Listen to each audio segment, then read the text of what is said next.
Live है।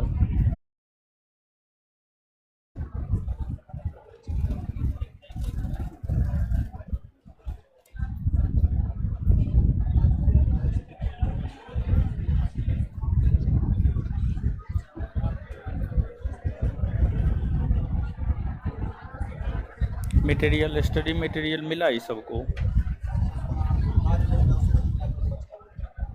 तो नीचे मंगवाए हैं, मंगवा के बंटवाइए। लाइव है।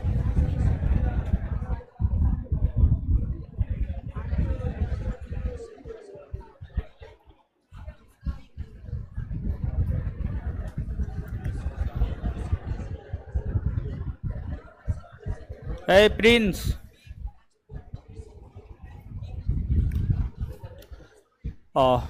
सुन रहे हैं? क्वेश्चन बैंक आया है, क्वेश्चन बैंक ला करके बांट दीजिए। एडमिशन लिए हो? कहाँ है रसीद, कहाँ है?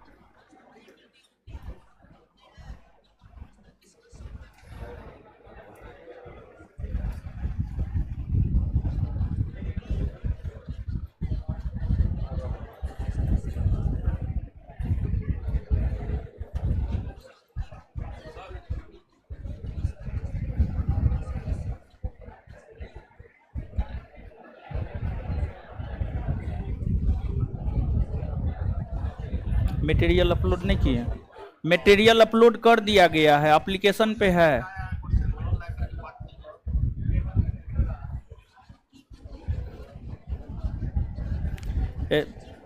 सुबह में ही डाल दिया गया था। कहाँ पे है?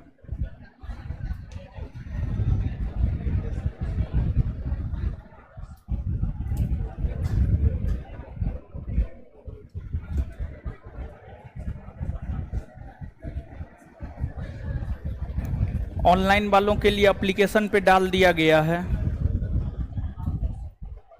आप जहाँ पे अभी क्लास कर रहे हैं उससे ठीक एक बार बैक जाइएगा तो रिकॉर्डेड सेक्शन मिलेगा। रिकॉर्डेड सेक्शन में जो है आपको एक क्लास इन्फॉर्मेशन, दूसरा प्रीवियस ईयर पे क्लिक कीजिएगा तो उसमें जो है आपको है। लॉक का ही लगाया हुआ है जी, लॉक का ही लगाया हुआ है।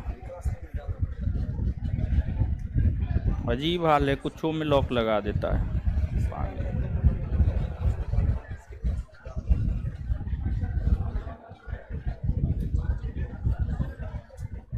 हाँ, आज से क्लास रेगुलर होगा।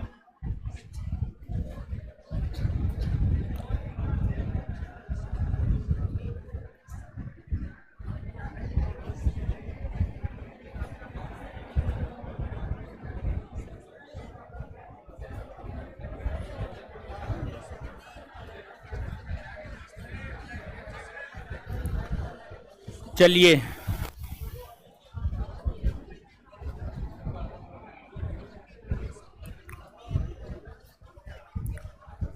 शांत हो जाइए अब सब लोग।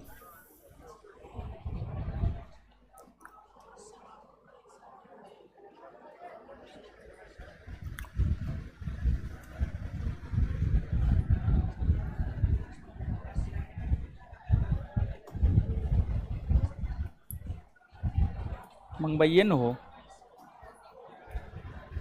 उसको बोले हैं, लगता है उसको समझ में नहीं आया है बात।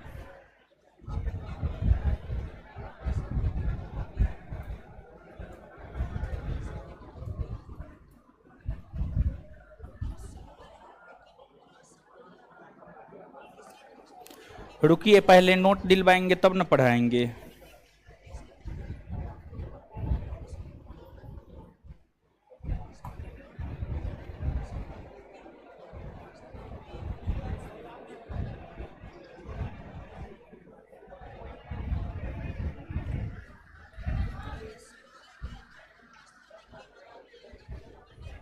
लेते आइए, लेते आइए, आगे से बांटिएगा।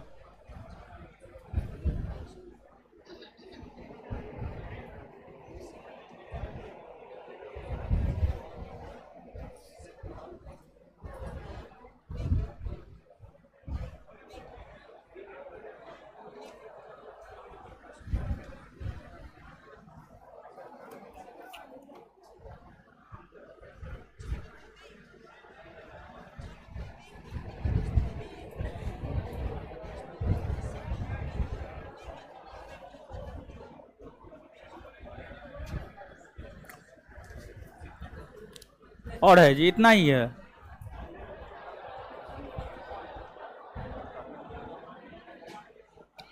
चलिए 2 मिनट रुकिए, मटेरियल बंटवाते हैं, क्लास शुरू करवाते हैं।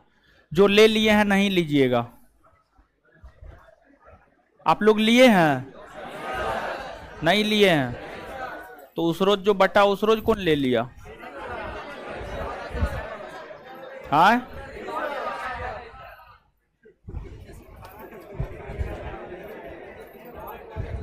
2 गो 4 गो लेके क्या कीजिएगा? कुछ फायदा थोड़े है।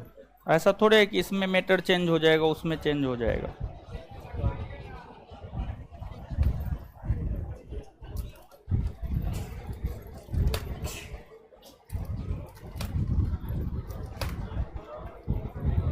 हो गया, बस हो गया। अब ज़्यादा खोलने का जरूरत थोड़े है। बांटिए हो।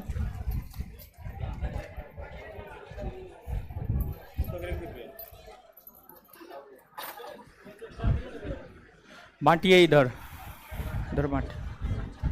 मिल रहा है, सबको मिलेगा, हल्ला नहीं कीजिए।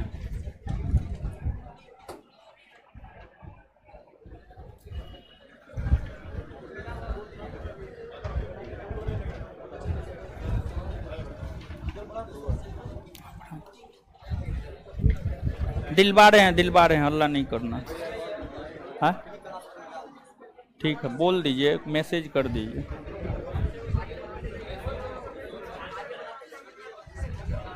है इतना ही कैसे होगा? क्या बात करते हैं?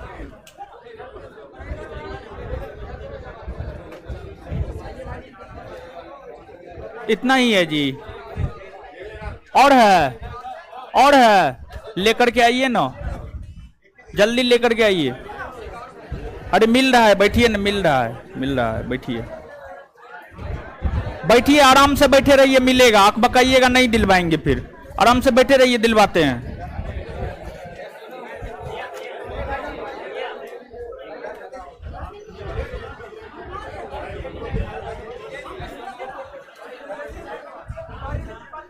देखिए, छीन छोड़ मत कीजिए, मिलेगा सबको।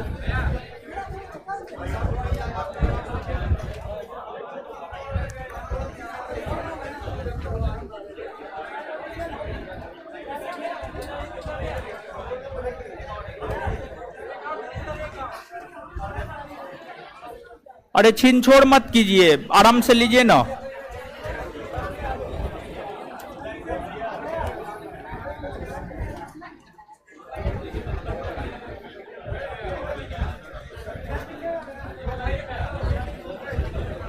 एक्स्ट्रा किसी के पास होगा बढ़ा दीजिएगा।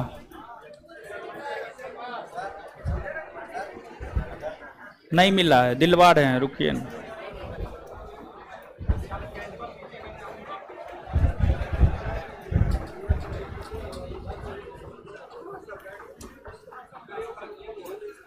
छीन छोड़ नहीं करना है, खत्म हो गया। कितना था वही?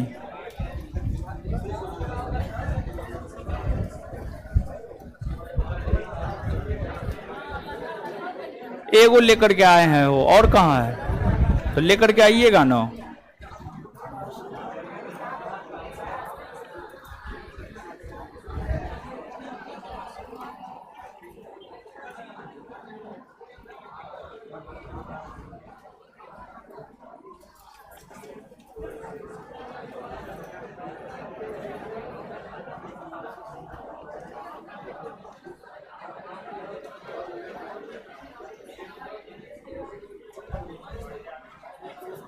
ईबीसी जो है हाईटेक 60 है, ईबीसी के लिए हाईटेक 60 है।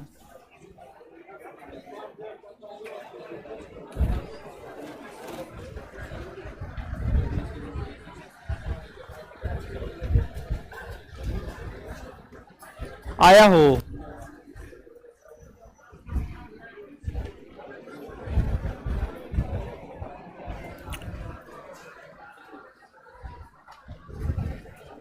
आइए आइए, आगे आइए।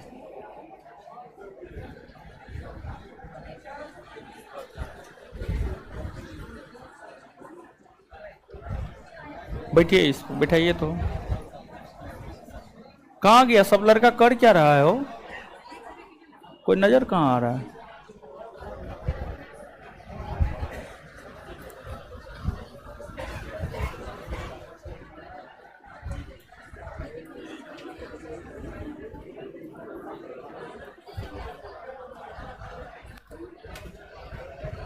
लेके आ रहे हैं जी, लेकर के आ रहे हैं। है आपस में छीन छोड़ मत कीजिए, है आपस में छीन छोड़ मत कीजिए, आने दीजिए उसको।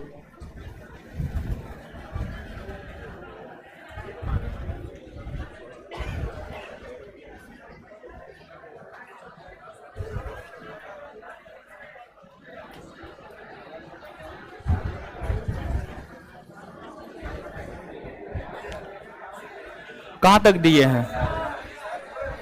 अरे दे रहा है, दे रहा है, रुकिए, दे रहा है।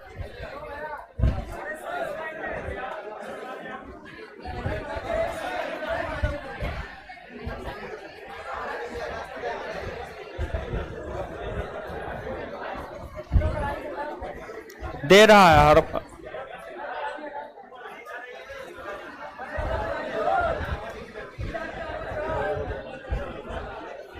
जाइए पीछे, जाइए पीछे, जाइए न। अरे पीछे जाइए। अरे दे रहा है, सबको दे रहा है, मिल रहा है।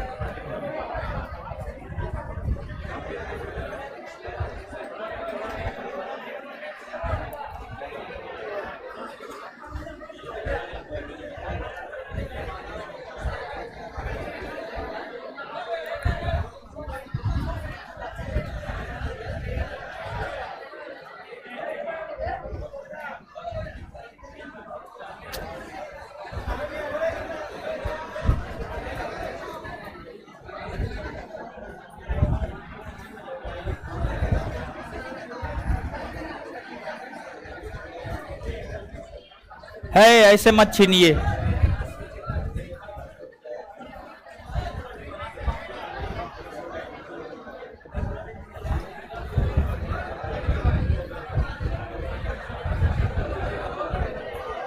उधर दिए हो, इधर दिए, इधर। उतना सारा नोट गया, इधर हुआ क्या?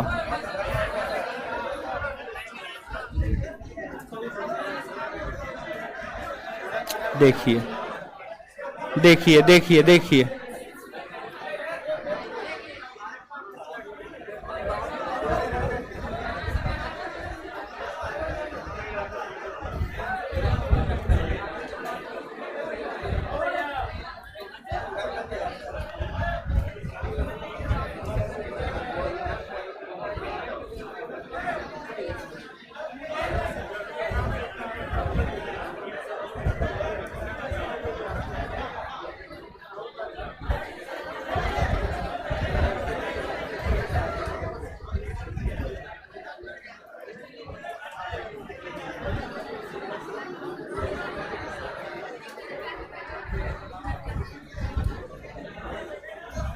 हो गया जी, बट गया पूरा नोट।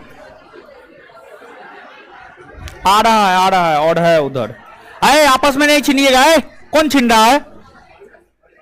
कोई नहीं छीनेगा, बांट रहा है ना, आराम से लीजिए सब।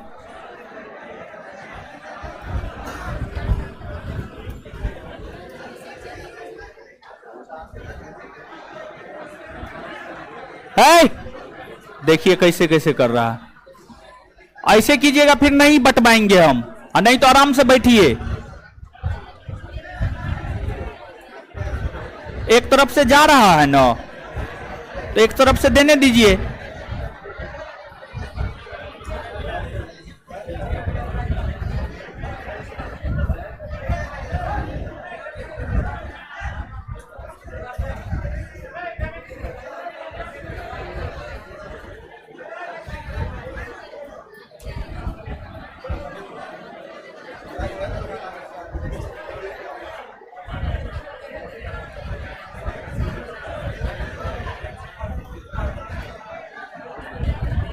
पीछे में दिए हैं सबको, पीछे में, पीछे में नहीं।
छोड़ दीजिए।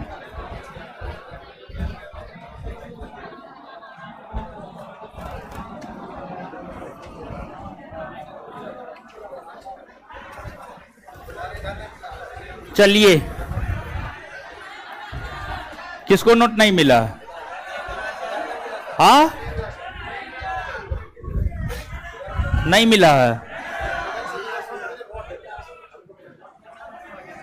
अच्छा ठीक है, कहाँ और नोट है जी? और है, लेके आइए जल्दी। नोट खत्म हो जाता है वो।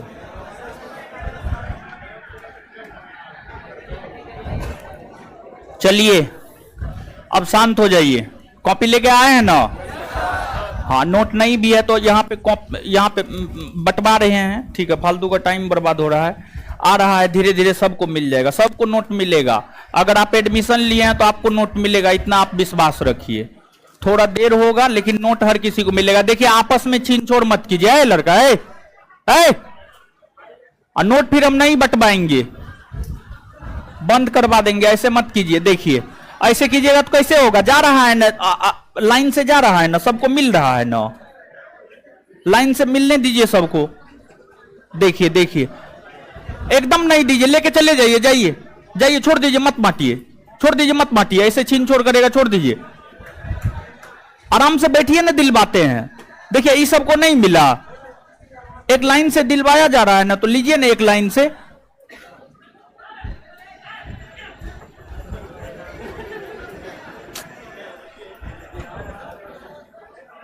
एकदम लगता है मिलेगा ही नहीं, जबकि बंटवा रहे हैं तब भी जो है हाँ, आधा सीधा मिलेगा। अब हम फिर बंटवाएंगे नहीं, ऐसे कीजिएगा तो फाड़ दे रहा है, बताइए। जबकि इतना आराम से बंटवा रहे हैं, सबको मिल रहा है, फाड़ दे रहे हैं। लीजिए, अब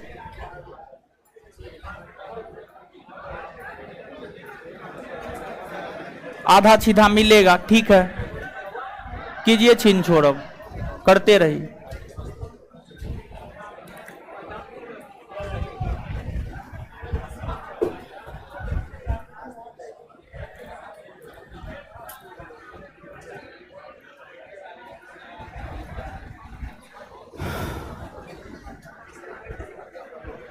चलिए शांत हो जाइए। अब दूगो लिया है, दीजिए ना। दूगो काहे ले रहे हैं? काहे नहीं दे रहा है?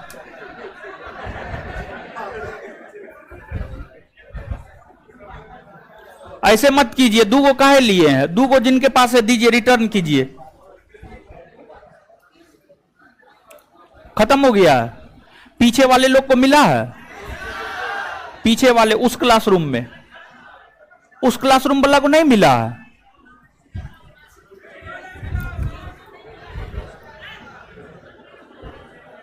जिनको नोट नहीं मिला है, किनको नहीं मिला है?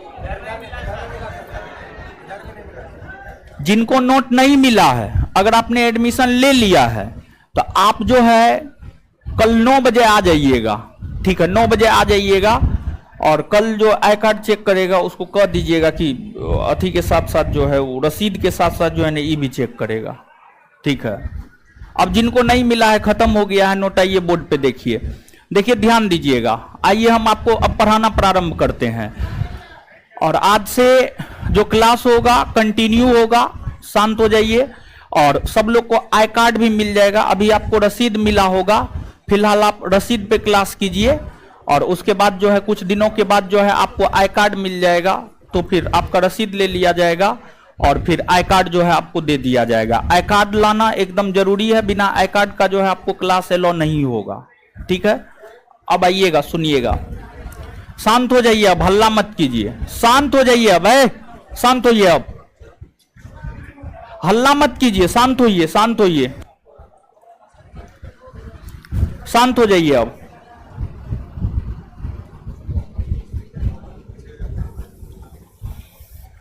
देखिए, आपको पिछले क्लास में कुछ बात की चर्चा हम आपके साथ किए थे।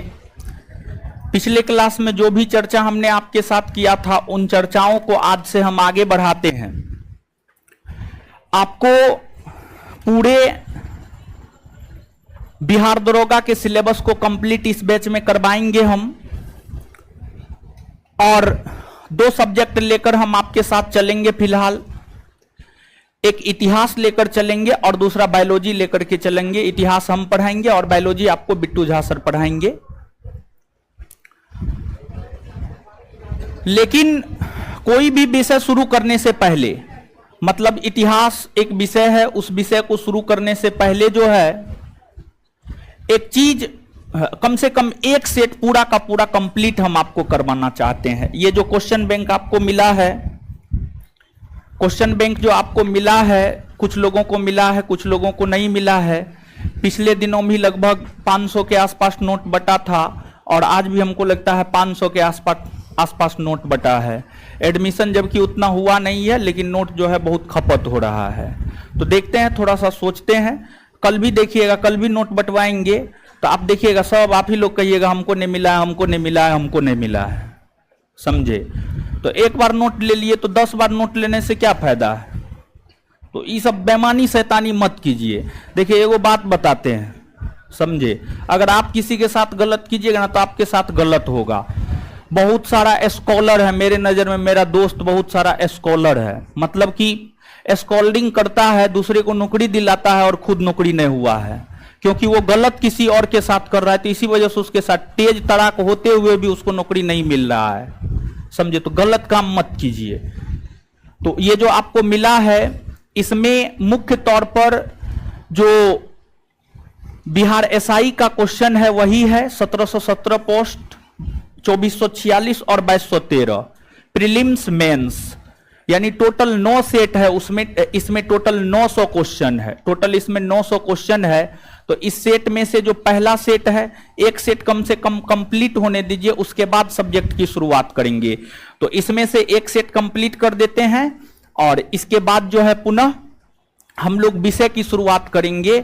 और हमने आपको बताया था कि अगर आप क्वेश्चन बैंक को कर लेते हैं ना तो 30% तैयारी आपका वहीं पे हो जाता है। देखिए क्वेश्चन बैंक को करने का फायदा क्या है, आपको धीरे धीरे पता चलेगा, अभी पता नहीं चलेगा, धीरे धीरे आपको पता चल जाएगा क्वेश्चन बैंक करने के क्या फायदे होते हैं।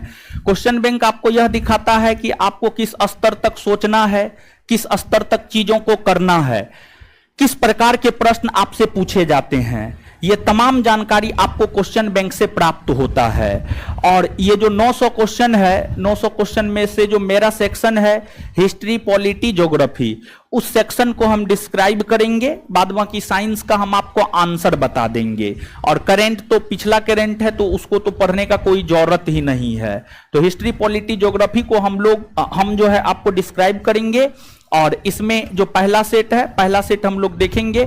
और ऑनलाइन भी जो है आपको एप्लीकेशन पे उपलब्ध है, ये ऑनलाइन पेड कोर्स में भी है और फ्री क्लासेज सेक्शन में भी ये क्वेश्चन बैंक उपलब्ध है। तो आप वहां से जाकर के जो है इसको देख सकते हैं, प्रिंट आउट निकलवा सकते हैं। तो अब हम लोग आते हैं, पढ़ना प्रारंभ करते हैं। कॉपी लाए ना सब लोग। और विषय 2 विषय लेकर के चलेंगे, एक इतिहास और दूसरा बायोलॉजी, समझ गए। तो हम इतिहास शुरू करेंगे, बिट्टू सर आपको बायोलॉजी की शुरुआत करेंगे। और बायोलॉजी का बिट्टू सर का अपना नोट है, उस नोट से ही सर आपको पढ़ाएंगे। एप्लीकेशन पर हम नोट डलवा देंगे, आज एप्लीकेशन पे नोट डाल दीजिएगा। और ऑफिस में जो है नोट उपलब्ध है, वो आप अपना पे करके जो है ले लीजिएगा बायोलॉजी का नोट। और उसमें सब्जेक्टिव ऑब्जेक्टिव दोनों साथ में है।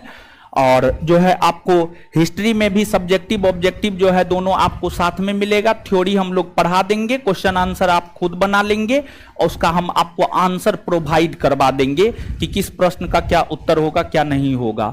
हमसे पढ़िएगा, हमको जान जाइएगा। लेकिन हम इतना भरोसा आपको जरूर देते हैं, बिट्टू सर साइंस काफी जबरदस्त पढ़ाते हैं। और अगर हम आपके परीक्षा में प्रश्नों की बात करें तो सबसे ज्यादा बायोलॉजी से प्रश्न पूछे जाते हैं। और अगर हम स्पेशली बायोलॉजी की बात करें तो बिट्टू झा से बेहतर बायोलॉजी पूरे पटना की धरती पे कोई नहीं पढ़ा सकता है। ये चीज हम आपको लिख करके दे सकते हैं। और उनके जैसा जो स्टडी मटेरियल है वो किसी का नहीं है, ये भी बात हम लिख करके दे सकते हैं। और अगर उनके स्टडी मटेरियल को आप पढ़ते हैं तो 10 में से 8 क्वेश्चन किसी भी कंपटीशन में आप बनाने की स्थिति में होते हैं, समझ गए। और उनके नोट को टीचर सब कॉपी करने का प्रयास कर रहा है, लेकिन पॉसिबल नहीं है कॉपी करना, क्योंकि नोट में इतना सोर्स अपनाया गया है, इतना चीज लिया गया है, आज के टीचर को उतना समय नहीं है कि वो पढ़ सके। यहां तक कि हम आपको बता रहे हैं पहले पढ़ने का समय मिलता था, लेकिन अब इतना ब्रॉड हो गया है सब चीज, मैनेजमेंट हर चीज को देखना सुनना होता है, पढ़ने का समय नहीं मिलता है। लेकिन फिर भी प्रयास करते हैं पढ़ के पढ़ाने का। पढ़ के पढ़ाने का एक अलग मजा है, समझे।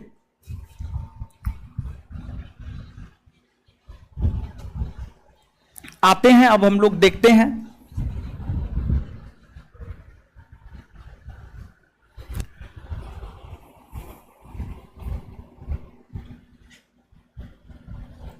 देखिए एक चीज सुनिएगा ध्यान से।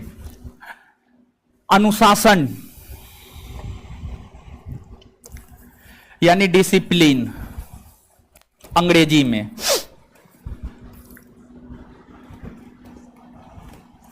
प्लस मेहनत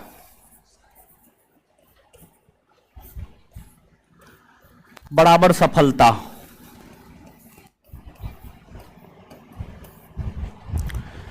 अनुशासन और मेहनत दोनों का जब सम्मिश्रण हो जाता है तो वही सफलता कहलाता है। अगर आप सफल होना चाहते हैं तो सबसे पहले आपको अनुशासित होना होगा और दूसरा आपको मेहनती होना होगा। अगर आप में दोनों गुण है तो आपको सफल होने से दुनिया का कोई ताकत नहीं रोक सकता है। अनुशासन का मतलब यहां पर क्या है, as a student, as a विद्यार्थी अनुशासन का क्या मतलब होता है इसको आप समझिएगा। अलग अलग संदर्भ में अनुशासन का अलग अलग मतलब होता है, लेकिन एज ए स्टूडेंट अनुशासन का सबसे ज्यादा महत्व क्या होता है। एज ए स्टूडेंट अनुशासन का महत्व यह होता है कि अगर हमने डिसाइड किया है कि आज हमको गांधी युग पूरा समाप्त कर लेना है, आज हमको गांधी युग पूरा समाप्त कर लेना है, अगर हमने डिसाइड किया है कि आज हमको गांधी युग समाप्त कर लेना है तो आज हमको किसी भी सूरत में गांधी युग समाप्त कर लेना है। अगर आप ऐसा करते हैं मतलब आप अनुशासित हैं, अगर आप ऐसा नहीं करते हैं मतलब आप अनुशासित नहीं है। मतलब अगर आपने अब डिसाइड किया कि गांधी युग हमको पढ़ना है और सविनय अवज्ञा आंदोलन पर जाकर ही रुक गए और उसको पूरा नहीं कर पाए तो फिर आप अनुशासित नहीं है। मतलब अगर आपने जो डिसाइड किया है, आपने जो अपना लक्ष्य बनाया है, उस लक्ष्य को प्राप्त करने तक आप मत रुकिए। एक बहुत बड़े विद्वान है स्वामी विवेकानंद, उन्होंने कहा है उठो जागो तब तक मत रुको जब तक कि लक्ष्य की प्राप्ति ना हो जाए, जब तक कि लक्ष्य की प्राप्ति ना हो जाए। तो उस चीज को आपको अपने जीवन में अपनाना है। हम एकदम नहीं कहते हैं कि आप मेरा पैर छूइए, आप हमको गुड इवनिंग कहिए, गुड मॉर्निंग कहिए, कुछ नहीं हम कह रहे हैं। आप दोस्त के साथ मारपीट कीजिए, दोस्त का छीन के खा लीजिए, कोई दिक्कत नहीं है। खुद खाना नहीं बनाइए, किसी का खा लीजिए, इसमें कोई दिक्कत नहीं है। लेकिन एज ए स्टूडेंट अगर आपने जो अपना दिनचर्या बनाया है उसको आप नहीं कर रहे हैं मतलब आप अनुशासित नहीं है, मतलब आप सफल नहीं हो सकते हैं। पहली बात यह है। दूसरा, मेहनती बनिए। अगर आज के डेट में कंपटीशन की बात करें, कंपटीशन बहुत ज्यादा है। कम से कम सेल्फ स्टडी आपको 8 से 10 घंटा पढ़ना होगा क्लास को छोड़ करके। क्लास सेल्फ स्टडी में नहीं आता, 8 से 10 घंटा सेल्फ स्टडी करना होगा। तो जो होमवर्क देंगे उसको सेल्फ स्टडी के तौर पर जो है आप लोगों को लेना है, ठीक है। तो फिलहाल तो होमवर्क नहीं शुरू करेंगे, लेकिन 1 से 2 दिन बाद जो है होमवर्क शुरू कर देंगे हम। और हमको लगता है इंतजार करने से कोई फायदा नहीं है, होमवर्क भी शुरुआत आज से ही कर देंगे, ठीक है।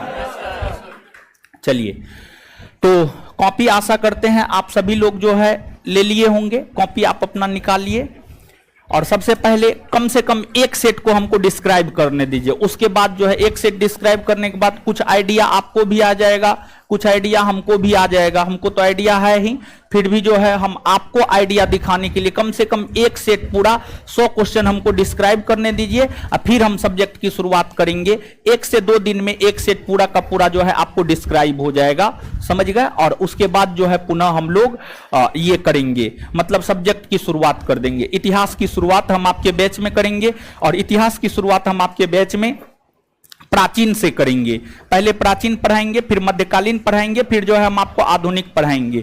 और लिखाएंगे नहीं, नोट मिलेगा, समझा देंगे।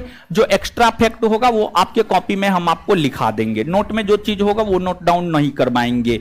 और जो हम पढ़ाएंगे आपको कोई भी बुक पढ़ने की जरूरत नहीं है। पिछले भी क्लास में हम आपको बोले थे कोई बुक ना पढ़ने की जरूरत है, और अभी भी हम बोल रहे हैं और हमेशा बोलेंगे कोई भी बुक पढ़ने की जरूरत नहीं है। अगर आप क्लास करते हैं तो क्लास में जितना दिया जाएगा उतना चीज को अगर आप जुगाली करके पचा लेते हैं तो फिर हमको लगता है परीक्षा में आप काफी बेहतर स्थिति में होंगे। पहला क्वेश्चन है, सत्रिया किस राज्य की शास्त्रीय नृत्य शैली है? हमने आपको पिछले सेशन में भी बताया था, सत्रिया जो है आपको किस राज्य का है? असम का है, असम का है। और कुल मिलाकर के अगर हम देखें तो साहित्य नाटक अकादमी के अनुसार भारत में शास्त्रीय नृत्यों की कुल संख्या कितनी है? 8। शास्त्रीय नृत्यों की कुल संख्या 8, लेकिन भारतीय सांस्कृतिक मंत्रालय के अनुसार 9 है। भारतीय सांस्कृतिक मंत्रालय ने जो नमा नृत्य को शास्त्रीय नृत्य का दर्जा दिया है वह है आपको छऊ। छऊ कहां का है? झारखंड का है। छऊ कहां का है? झारखंड का है। और इसके बाद जो है हमने आपको मानचित्र नहीं लगा, हाँ हमने आपको बताया है जो 8 शास्त्रीय नृत्य है उसमें आपको कथकली हो गया, कथकली के बाद जो है आपको मोहिनी अट्टम हो गया, मोहिनी अट्टम हो गया, मोहिनी अट्टम के बाद जो है आपको भारतनाट्यम हो गया, भारतनाट्यम के बाद कुचिपुड़ी हो गया, कुचिपुड़ी हो गया, फिर ओडिसी हो गया, फिर मणिपुरी हो गया, फिर जो है आपको सत्रिया हो गया, और इधर आपको कथक हो गया। क्या हो गया? कथक। और झारखंड में आपको छऊ हो गया। क्लियर है? छऊ हो गया। तो ये तमाम प्रकार की बातें जो है आपको याद रखनी है। तो आप नीचे से कॉपी में नोट डाउन कीजिएगा, लिखिएगा।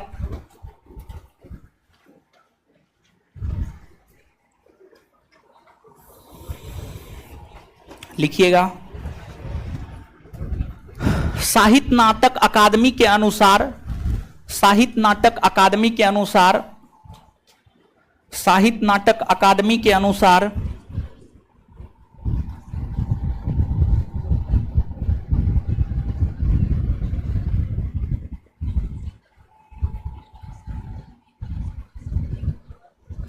साहित्य नाटक अकादमी के अनुसार भारत में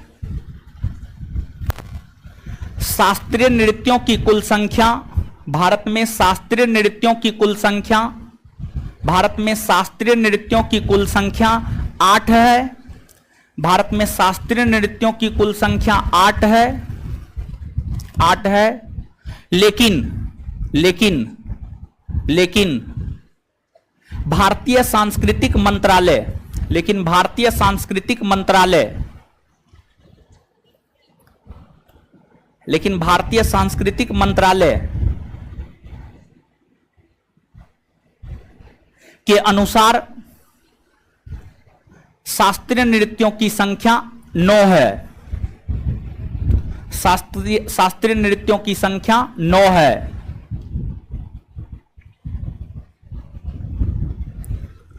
फुल स्टॉप। नवे शास्त्रीय नृत्य का दर्जा छऊ को दिया गया है। नवे शास्त्रीय नृत्य का दर्जा छऊ को दिया गया है।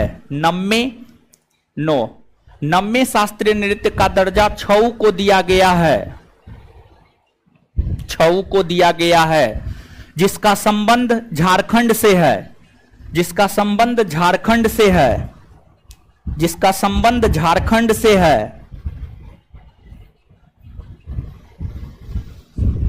जिसका संबंध झारखंड से है।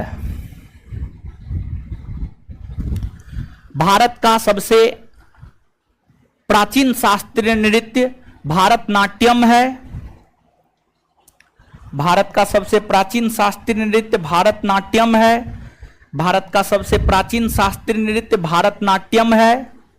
भारत का सबसे प्राचीन शास्त्रीय नृत्य भारतनाट्यम है, भारतनाट्यम है, भारतनाट्यम है। जिसके विषय में विस्तार पूर्वक जानकारी हमें, जिसके विषय में विस्तार पूर्वक जानकारी हमें, विस्तार पूर्वक जानकारी हमें भरत मुनि के नाट्य शास्त्र, जिसके विषय में विस्तार पूर्वक जानकारी हमें भरत मुनि के नाट्य शास्त्र, भरत मुनि के नाट्य शास्त्र, भरत मुनि के नाट्य शास्त्र नामक ग्रंथ से मिलती है। भरत मुनि के नाट्य शास्त्र नामक ग्रंथ से मिलती है। देखिए ध्यान दीजिएगा, लिख लिए यहां पर एक चीज और याद रखिएगा, आपके बिहार दरोगा में यह प्रश्न नहीं पूछा गया है, लेकिन कोई एक परीक्षा है जिसमें यह प्रश्न पूछा गया है कि नाट्य शास्त्र के रचयिता कौन है। तो जो नाट्य शास्त्र है, नाट्य शास्त्र के रचयिता है भरत मुनि। भरत मुनि, यह बात भी आपको याद रखना है, किसी न किसी परीक्षा का यह पूछा हुआ प्रश्न है। क्लियर है? नीचे से एक लाइन और लिखिएगा, एकमात्र शास्त्रीय नृत्य, एकमात्र शास्त्रीय नृत्य, एकमात्र शास्त्रीय नृत्य, एकमात्र शास्त्रीय नृत्य कथक है। कथक है जिस पर, कथक है जिस पर हिंदू और इस्लामी, जिस पर हिंदू और इस्लामी, जिस पर हिंदू और इस्लामी दोनों संस्कृति का प्रभाव, जिस पर हिंदू और इस्लामी दोनों संस्कृति का प्रभाव, जिस पर हिंदू और इस्लामी दोनों संस्कृति का प्रभाव देखने को मिलता है।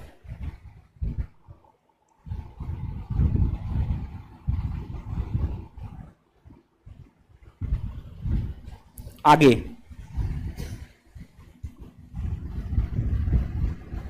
सत्रिया शास्त्रीय नृत्य का जनक, सत्रिया शास्त्रीय नृत्य का जनक, सत्रिया, सत्रिया, सत्रिया शास्त्रीय नृत्य का जनक श्री शंकर देव, श्री शंकर देव, श्री शंकर देव को माना जाता है। श्री शंकर देव को माना जाता है, श्री शंकर देव को माना जाता है। Full stop. दूगो कॉलम बनाइएगा और लिखिएगा, एक में शास्त्रीय नृत्य, दूसरे में राज्य। एक में शास्त्रीय नृत्य, दूसरे में राज्य। एक में शास्त्रीय नृत्य, दूसरे में राज्य। एक में शास्त्रीय नृत्य, दूसरे में राज्य। लिखिएगा भारतनाट्यम तमिलनाडु, भारतनाट्यम तमिलनाडु, भारतनाट्यम तमिलनाडु। कथकली केरल, कथकली केरल, कथकली केरल। मोहिनीअट्टम, मोहिनीअट्टम केरल, मोहिनीअट्टम केरल। कुचिपुड़ी आंध्र प्रदेश, कुचिपुड़ी आंध्र प्रदेश, कुचिपुड़ी आंध्र प्रदेश, कुचिपुड़ी आंध्र प्रदेश। ओडिसी उड़ीसा या ओडिशा, ओडिसी ओडिशा, ओडिसी ओडिशा। मणिपुरी मणिपुर, मणिपुरी मणिपुर। सत्रिया असम, सत्रिया असम। कथक उत्तर भारत, कथक उत्तर भारत, कथक उत्तर भारत। कोस्ट में उत्तर प्रदेश, कोस्ट में उत्तर प्रदेश। कथक उत्तर भारत, कोस्ट में उत्तर प्रदेश, कोस्ट में उत्तर प्रदेश। चलिए हो गया। तो एक बार याद करते हैं, समझिएगा, एक बार याद करते हुए चीजों को चलेंगे, ठीक है। और देखिए, आप इस चीज को इजी वे में नहीं लीजिएगा। हमने आपको पहले ही बता रखा है कि अगर आप क्वेश्चन बैंक कर लेते हैं तो 30% तैयारी आपका यहीं पे हो जाता है, ठीक है। सत्रिया कहां का है? कहां का है? सत्रिया शास्त्रीय नृत्य का जनक किसे माना जाता है? शंकर देव, शंकर देव। सत्रिया शास्त्रीय नृत्य का जनक किसे माना, किसे माना जाता है? शंकर देव। भारतीय सांस्कृतिक मंत्रालय ने हाल ही में किस नृत्य को शास्त्र किसे दिया है? किसे दिया है? छऊ कहां का है? छऊ कहां का है? भारत का सबसे प्राचीनतम शास्त्रीय नृत्य भारतनाट्यम, भारत का सबसे प्राचीनतम शास्त्र। भारतनाट्यम के विषय में जानकारी का स्रोत कौन है? भारतनाट्यम के विषय में जानकारी का सबसे प्राचीनतम स्रोत नाट्य शास्त्र के रचयिता, नाट्य शास्त्र के रचयिता, नाट्य शास्त्र के रचयिता कथकली और मोहिनीअट्टम, भारतनाट्यम, कुचिपुड़ी, कुचिपुड़ी, ओडिसी, मणिपुरी, सत्रिया, कथक, उत्तर भारत या उत्तर, छऊ, एकमात्र शास्त्रीय नृत्य जिस पर हिंदू और इस्लामी दोनों संस्कृति कौन है? और कथक को नटवरी नृत्य भी कहा जाता है। नीचे से एक लाइन और लिख लीजिएगा, कथक को नटवरी नृत्य भी कहा जाता है।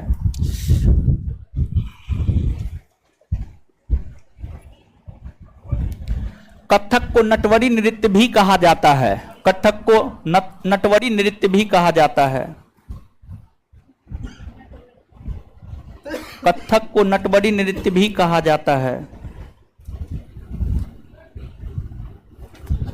कथक को नटवरी नृत्य भी कहा जाता है।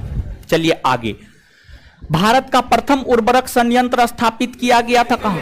झारखंड के सिंदरी में 1951 में। झारखंड के सिंदरी में 1951 में, समझ गए इस ऑप्शन के अनुसार। लेकिन भारत का जो प्रथम उर्वरक संयंत्र है वह आपको तमिलनाडु के रानीपेट में 1906 में स्थापित हुआ था। तमिलनाडु के रानीपेट में 1906 में स्थापित हुआ था और इसे फास्फेट उर्वरक संयंत्र नाम दिया गया। ये असफल रहा है। वही भारत का जो प्रथम सफलतम उर्वरक संयंत्र है झारखंड के सिंदरी में 1951 में स्थापित हुआ है। क्लियर है? याद रखिएगा। तो नीचे से लिखिएगा, भारत का क्या हुआ? गर्मी लग रहा है, चक्कर आ रहा है, हाय? अच्छा, अगले क्लास से बोल रहे हैं ये रोज छोड़ देगा, हाय? नहीं बनता है। अच्छा, एडमिशन लेकिन जितना लोग क्लासरूम में उतने लोग का एडमिशन नहीं हुआ है। ठीक है, पता नहीं ये लोग कैसे आई कार्ड चेक किया है। आई कार्ड अब पता नहीं कैसे चेक किया है। व्हाट्सएप चेक नहीं हो रहा था, शुरू में हुआ था, बाद में नहीं हुआ। अच्छा, बढ़िया से चेक नहीं हुआ है, कल से अच्छा से चेक करवाते हैं। आ जाइए जल्दी, बड़ी डिस्टर्ब होता है। सुनिए ना, आप आगे आ जाइए, तो आगे आ जाइए, कहीं पंखा वाला जगह पे हम आपको बैठाते हैं। आगे आइए आप।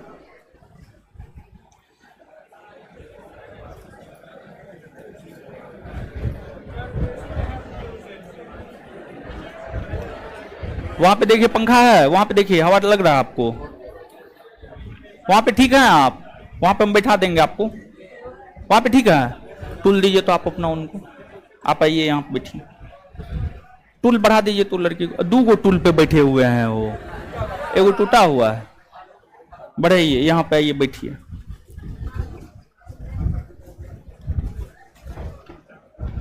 चलिए नीचे से लिखिएगा, भारत का प्रथम उर्वरक संयंत्र, भारत का प्रथम उर्वरक संयंत्र, भारत का प्रथम उर्वरक संयंत्र 1906 में तमिलनाडु के रानीपेट में स्थापित हुआ। 1906 में तमिलनाडु के रानीपेट में स्थापित हुआ। 1906 में तमिलनाडु के रानीपेट में स्थापित हुआ।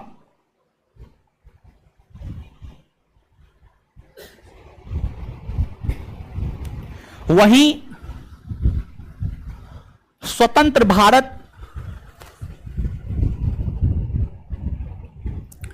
वहीं स्वतंत्र भारत, वहीं स्वतंत्र भारत का प्रथम उर्वरक संयंत्र,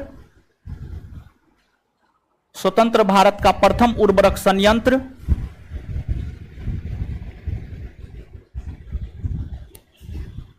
1951 में झारखंड के सिंदरी में, 1951 में झारखंड के सिंदरी में, झारखंड के सिंदरी में स्थापित किया गया। सिंदरी में स्थापित किया गया, स्थापित किया गया। सिंदरी उर्वरक संयंत्र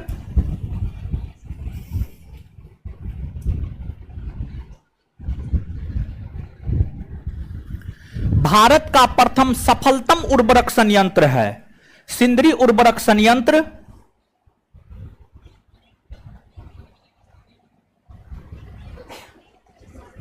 सिंदरी उर्वरक संयंत्र भारत का प्रथम सफलतम उर्वरक संयंत्र है।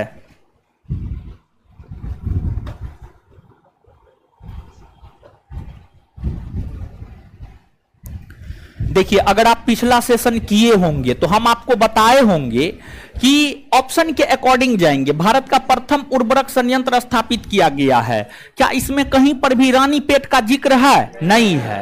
मतलब स्वतंत्र भारत का प्रथम उर्वरक संयंत्र हमसे पूछा जा रहा है, समझ गए। और या दूसरे संदर्भ में हम ये भी सोच सकते हैं प्रथम सफलतम उर्वरक संयंत्र हमसे पूछा जा रहा है, तो उत्तर सिंदरी हो जाएगा, समझ गए। अगर इस ऑप्शन में रानीपेट होता तो इसका सही उत्तर रानीपेट ही होता, लेकिन ऑप्शन में रानीपेट है नहीं। क्लियर है? तो ऑप्शन में दोनों अगर दे देता तब वो स्पष्ट करता सफलतम या असफलतम, या स्वतंत्र भारत या पहले। ठीक है, ये चीज स्पष्ट कर देता क्वेश्चन में। ठीक है, तो बताइएगा आप हमको, स्वतंत्र भारत का प्रथम उर्वरक संयंत्र कहां स्थापित, कहां? 1906। स्वतंत्र भारत का प्रथम उर्वरक संयंत्र सिंदरी में 1951। और सिंदरी कहां? सिंदरी कहां है? जानते हैं, किसी परीक्षा का ये पूछा हुआ प्रश्न है, रानीपेट कहां है और सिंदरी कहां है। ये दोनों बात भी याद रखना है। जैसे कि इस बार हम आपको बता रहे हैं कि एक अंकलेश्वर है, तेल वाला क्षेत्र अंकलेश्वर। इस बार बिहार दरोगा 2213 पोस्ट मेंस का पूछा हुआ है, अंकलेश्वर क्षेत्र कहां है, तो इसका उत्तर क्या होता? गुजरात। जैसे ये प्रश्न पूछा है ना, वैसे ही ये प्रश्न पूछा जा सकता है, सिंदरी कहां है, फिर जो है आपको रानीपेट कहां है, ये सब बात भी आपसे पूछा गया, तो इसको भी याद रखिएगा। ठीक है, तो अंकलेश्वर कहां है? वो अंकलेश्वर, सिंदरी, सिंदरी, रानीपेट, रानीपेट। साइंस का क्वेश्चन, इसका उत्तर क्या हो जाएगा? डी, डी हो जाएगा। चलिए आगे, निम्नलिखित में से किस सिख गुरु ने गुरुमुखी लिपि की शुरुआत की थी? देखिए, सिख धर्म का एक विशेष लिपि है गुरुमुखी लिपि, और गुरुमुखी लिपि का प्रचलन सिख धर्म के द्वितीय गुरु अंगद ने किया था। सिख धर्म के द्वितीय गुरु अंगद ने किया था, और गुरु अंगद का जो मूल नाम था वह आपको क्या था? लाहना। गुरु अंगद का मूल नाम क्या था आपको? लाहना। समझे, गुरु अंगद का मूल नाम लाहना था, उन्होंने ही शुरू किया था। अब ऑप्शन में गुरु अर्जुन देव है। जो गुरु अर्जुन देव है ये सिख धर्म के 5वें गुरु है। कितने गुरु है? 5वें गुरु है, समझ गए। और इन्होंने स्वर्ण मंदिर का निर्माण किया। जो स्वर्ण मंदिर है, स्वर्ण मंदिर का निर्माण इन्होंने ही किया है। फिर गुरु अर्जुन देव ने जहांगीर के विद्रोही पुत्र खुसरो का साथ दिया, जिस कारण जहांगीर ने गुरु अर्जुन देव की हत्या करवा दी। गुरु अर्जुन देव की हत्या करवा दी। और गुरु अर्जुन देव ही ऐसे सिख गुरु हैं जो मुगल बादशाह की भांति सज संवर कर अपने दरबार में बैठा करता था, जिस कारण इसे सच्चा बादशाह भी कहा गया है। सच्चा बादशाह या सच्चा पादशाह भी इन्हें कहा गया है। इसके बाद गुरु नानक है, सिख धर्म के संस्थापक और प्रथम गुरु जो है आपको गुरु नानक थे। गुरु गोविंद सिंह है, सिख धर्म में 10 गुरु, 10 गुरु में सबसे अंतिम गुरु गुरु गोविंद सिंह है। गुरु गोविंद सिंह है, और गुरु गोविंद सिंह का जन्म पटना साहिब में हुआ था। मतलब इनका संबंध जो है आपको पटना से है, अर्थात बिहार से है। इनका संबंध बिहार से है। आपसे पूछा जाता है ये चीज, कौन ऐसे सिख गुरु हैं जिनका संबंध बिहार से है, तो उत्तर क्या हो जाएगा? गुरु गोविंद सिंह। इनका जन्म 1666 ईस्वी में हुआ था। 1666 ईस्वी में पटना साहिब में हुआ था। इन्होंने खालसा पंथ की शुरुआत 1699 ईस्वी में किया, समझ गए। तो ये तमाम प्रकार की जानकारी है, आपको याद रखना है। तो जो है ये चीज है। अब नीचे से एक आध गो पॉइंट इसमें लिखिएगा।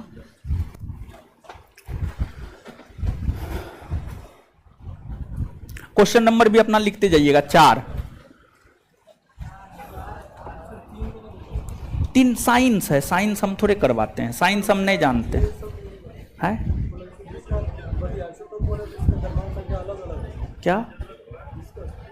हाँ हाँ है, जाना है, थोड़ा जाने दीजिए, तो इनको थोड़ा सा जगह दे दीजिएगा। तो चले जाइएगा ना, अकेले हो?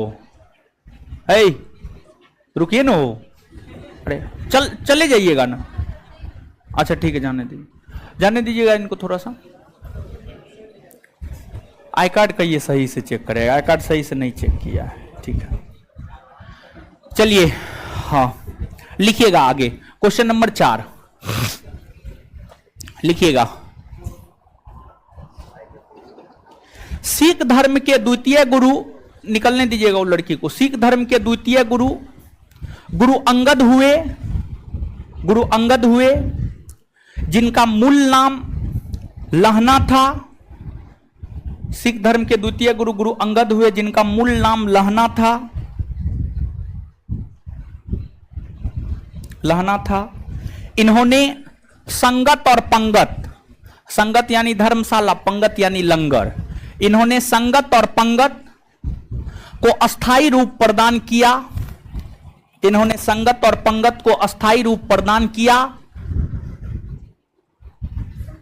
संगत और पंगत को अस्थाई रूप प्रदान किया तथा इन्होंने संगत और पंगत को अस्थाई रूप प्रदान किया तथा इन्होंने संगत और पंगत को अस्थाई रूप प्रदान किया तथा सिखों के लिए एक अलग लिपि,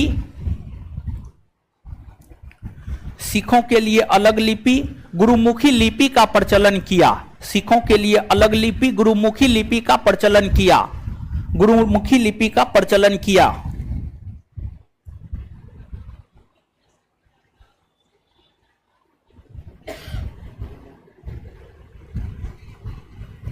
नीचे से, सिख धर्म में कुल 10 गुरु हुए। सिख धर्म में, नीचे से अगला पॉइंट, सिख धर्म में कुल 10 गुरु हुए। सिख धर्म में कुल 10 गुरु हुए, जिसमें प्रथम और संस्थापक सिख गुरु, जिसमें प्रथम और संस्थापक सिख गुरु, जिसमें प्रथम और संस्थापक सिख गुरु, प्रथम और संस्थापक सिख गुरु गुरु नानक हुए। सिख गुरु गुरु नानक हुए। गुरु नानक हुए।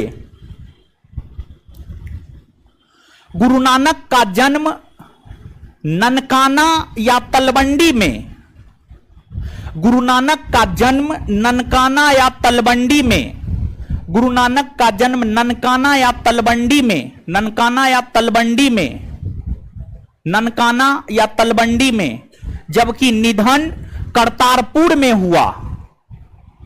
जबकि निधन करतारपुर में हुआ। जबकि निधन करतारपुर में हुआ। जबकि निधन करतारपुर में हुआ।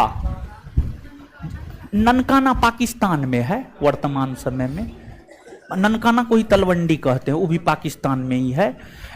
जिन जन्म ननकाना या तलवंडी में, जबकि निधन करतारपुर में हुआ। अर्थात ये दोनों स्थल सिख धर्म से संबंधित है। अर्थात ये दोनों स्थल सिख धर्म से संबंधित है।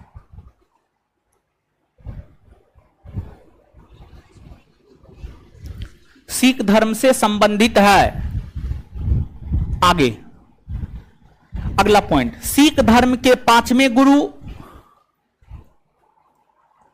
सिख धर्म के 5वें गुरु गुरु अर्जुन देव हुए।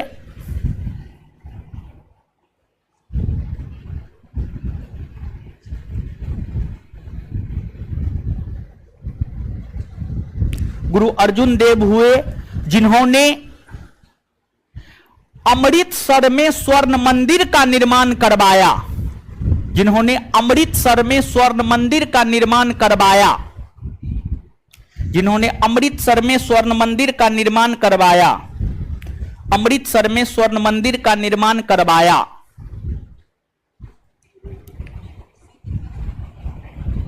अमृतसर में स्वर्ण मंदिर का निर्माण करवाया।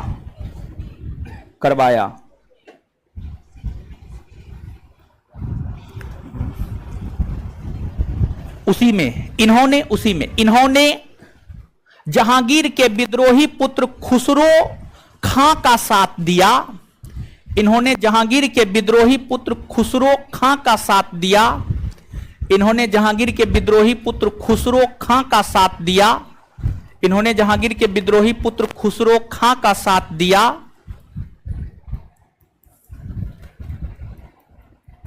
जिस कारण जहांगीर ने अर्जुन देव की हत्या करवा दी। जिस कारण जहांगीर ने अर्जुन देव की हत्या करवा दी।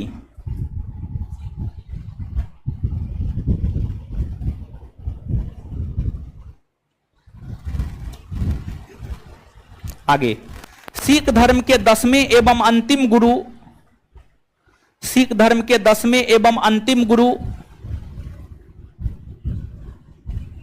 सिख धर्म के 10वें एवं अंतिम गुरु गुरु गोविंद सिंह हुए।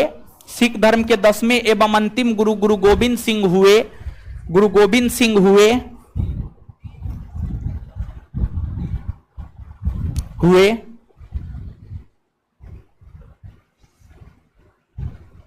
गुरु गोविंद सिंह हुए, जिनका जन्म 1666 ईस्वी में बिहार के पटना साहिब में हुआ था। जिनका जन्म 1666 ईस्वी में, जिनका जन्म 1666 ईस्वी में बिहार के पटना साहिब में हुआ था। बिहार के पटना साहिब में हुआ था। बिहार के पटना साहिब, पटना सिटी में, पटना साहिब में हुआ था। पटना साहिब में हुआ था। चलिए अगला है, निम्न वक्तव्यों पर विचार कर सही उत्तर का चयन कीजिए। कथन है, हिमालय से निकलने वाली नदियां बारहमासी नदियां होती है। एकदम सही है। बारहमासी मतलब सालों भर, यानी 12 माह जल होता है। एकदम सही है। हिमालय से निकलने वाली नदियां बारहमासी इस वजह से होती है क्योंकि उसका उद्गम स्रोत हिमानी होता है, और हिमानी उद्गम स्रोत होने के कारण जो है इन नदियों को जल की प्राप्ति हिम यानी बर्फ से, और बर्फ के साथ साथ जो है इन नदियों को जल की प्राप्ति वर्षा से भी होती है। तो हिमालय की नदियों को जल की प्राप्ति हिम और वर्षा दोनों से होता है। यही कारण है कि हिमालय की नदियां बारहमासी होती है। दोनों स्टेटमेंट सही है और व्याख्या भी सही है, अर्थात इसका सही उत्तर क्या हो जाएगा? ए हो जाएगा। अब देखिएगा यहां पर जो है, आप इस बात को याद रखिएगा कि अगर हम भारत की नदियों, ये तो क्वेश्चन का आंसर हो गया। अगर हम भारत की नदियों की बात करें तो भारत की नदियों को हम लोग 2 भाग में बांटकर पढ़ते हैं। भारत की नदियों को हम लोग 2 भाग में बांटकर पढ़ते हैं।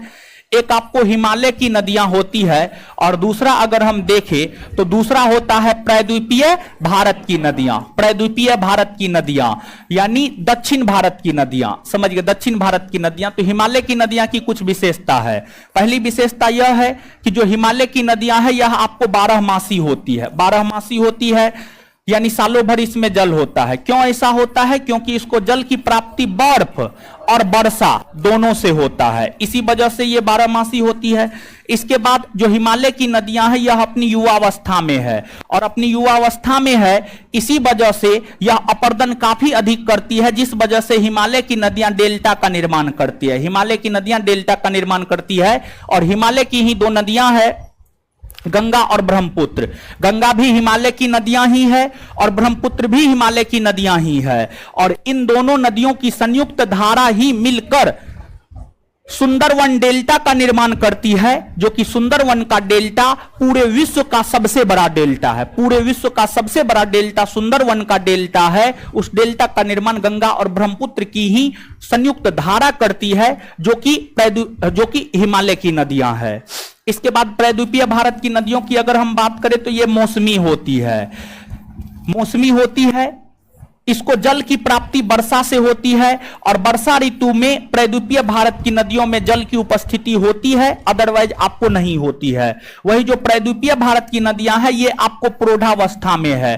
प्रौढ़ावस्था में होने के कारण जो है इसमें अपर्दन नहीं होता है और यह डेल्टा का निर्माण नहीं करती है, बल्कि प्रायद्वीपीय भारत की कुछ नदियां डेल्टा का निर्माण करती है और प्रायद्वीपीय भारत की कुछ नदियां डेल्टा का निर्माण नहीं करती है। प्रायद्वीपीय भारत कहने का मतलब यहां पर दक्षिण भारत होता है। दक्षिण भारत होता है। आगे जब भारत की नदियां नामक चैप्टर ज्योग्राफी में हम आपको पढ़ाएंगे तो वहां पर विस्तार पूर्वक हम आपको बताएंगे, लेकिन यहां पर प्रायद्वीपीय भारत की नदियों में महानदी भी आता है, गोदावरी भी आता है, कृष्णा भी आता है, कावेरी भी आता है। तो जो महानदी, गोदावरी, कृष्णा, कावेरी है, ये सब भी प्रायद्वीपीय भारत की नदियां हैं, ये सब डेल्टा का निर्माण करती है। लेकिन वही प्रायद्वीपीय भारत की नदियों में ही नर्मदा और ताप्ती भी आती है। नर्मदा और ताप्ती डेल्टा का निर्माण नहीं करती है, बल्कि एस्चुअरी का निर्माण करती है, बल्कि एस्चुअरी का निर्माण करती है। तो प्रायद्वीपीय भारत की नदियों में स्पष्टता पूर्वक आप ये बात नहीं कह सकते हैं कि वह डेल्टा का ही निर्माण करती है, और यह भी बात स्पष्टता पूर्वक आप नहीं कह सकते हैं कि वह एस्चुअरी का ही सिर्फ निर्माण करती है। बल्कि यह बात कहना ज्यादा उचित होगा कि प्रायद्वीपीय भारत की कुछ नदियां डेल्टा का भी निर्माण करती है और कुछ नदियां एस्चुअरी का भी निर्माण करती है। क्लियर है? तो यह चीज है, आप याद रखिएगा। तो नीचे से आप लिखिएगा, क्वेश्चन नंबर जो भी है आप अपना देख लीजिएगा, लिखिएगा। भारत की नदियों को दो भागों में बांटकर पढ़ा जाता है। भारत की नदियों को दो भागों में बांटकर पढ़ा जाता है। भारत की नदियों को दो भागों में बांटकर पढ़ा जाता है। भारत की नदियों को दो भागों में बांटकर पढ़ा जाता है। भारत की नदियों को दो भागों में बांटकर पढ़ा जाता है। दो कॉलम बनाइए, एक में लिखिए हिमालय की नदियां, दो में लिखिए प्रायद्वीपीय भारत की नदियां। ठीक है, एक में लिखिए हिमालय की नदियां और दूसरा में लिखिए प्रायद्वीपीय भारत की नदियां। दो कॉलम बनाइए, एक में लिखिए हिमालय की नदियां, दूसरे में लिखिए प्रायद्वीपीय भारत की नदियां। चलिए, चल रहा है ना? चलिए, अब हिमालय की नदियां में लिखिएगा आप, हिमालय की नदियां में लिखिए। हिमालय की नदियां पहले लिख लीजिए, फिर प्रायद्वीपीय भारत में लिखाएंगे। यह 12 मासी होती है। यह 12 मासी होती है क्योंकि इसको जल की प्राप्ति, यह 12 मासी होती है क्योंकि इसको जल की प्राप्ति, क्योंकि इसको जल की प्राप्ति हिम और वर्षा दोनों से होता है। क्योंकि इसको जल की प्राप्ति हिम और वर्षा दोनों से होता है। क्योंकि इसको जल की प्राप्ति हिम और वर्षा दोनों से होता है। क्योंकि इसको जल की प्राप्ति हिम और वर्षा दोनों से होता है।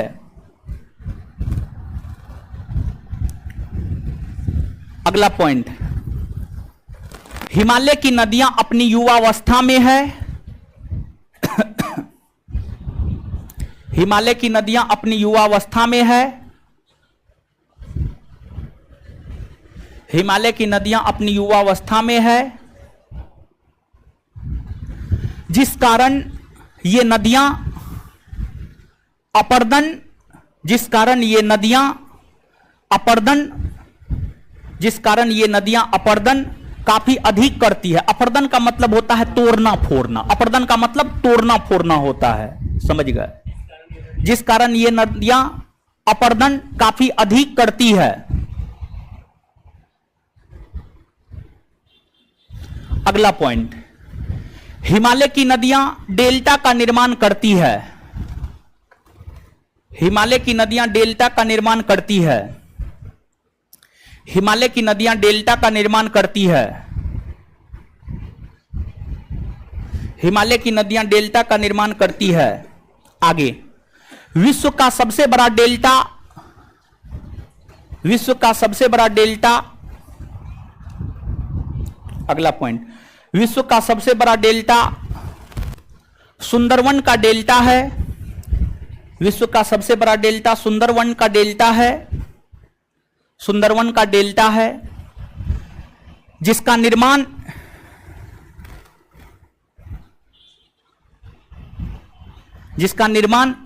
हिमालय की दो नदियों, हिमालय की दो नदियों, जिसका निर्माण हिमालय की दो नदियों गंगा और ब्रह्मपुत्र की संयुक्त धारा, जिसका निर्माण हिमालय की दो नदियों, जिसका निर्माण हिमालय की दो नदियों गंगा और ब्रह्मपुत्र की संयुक्त धारा, गंगा और ब्रह्मपुत्र की संयुक्त धारा के द्वारा किया जाता है।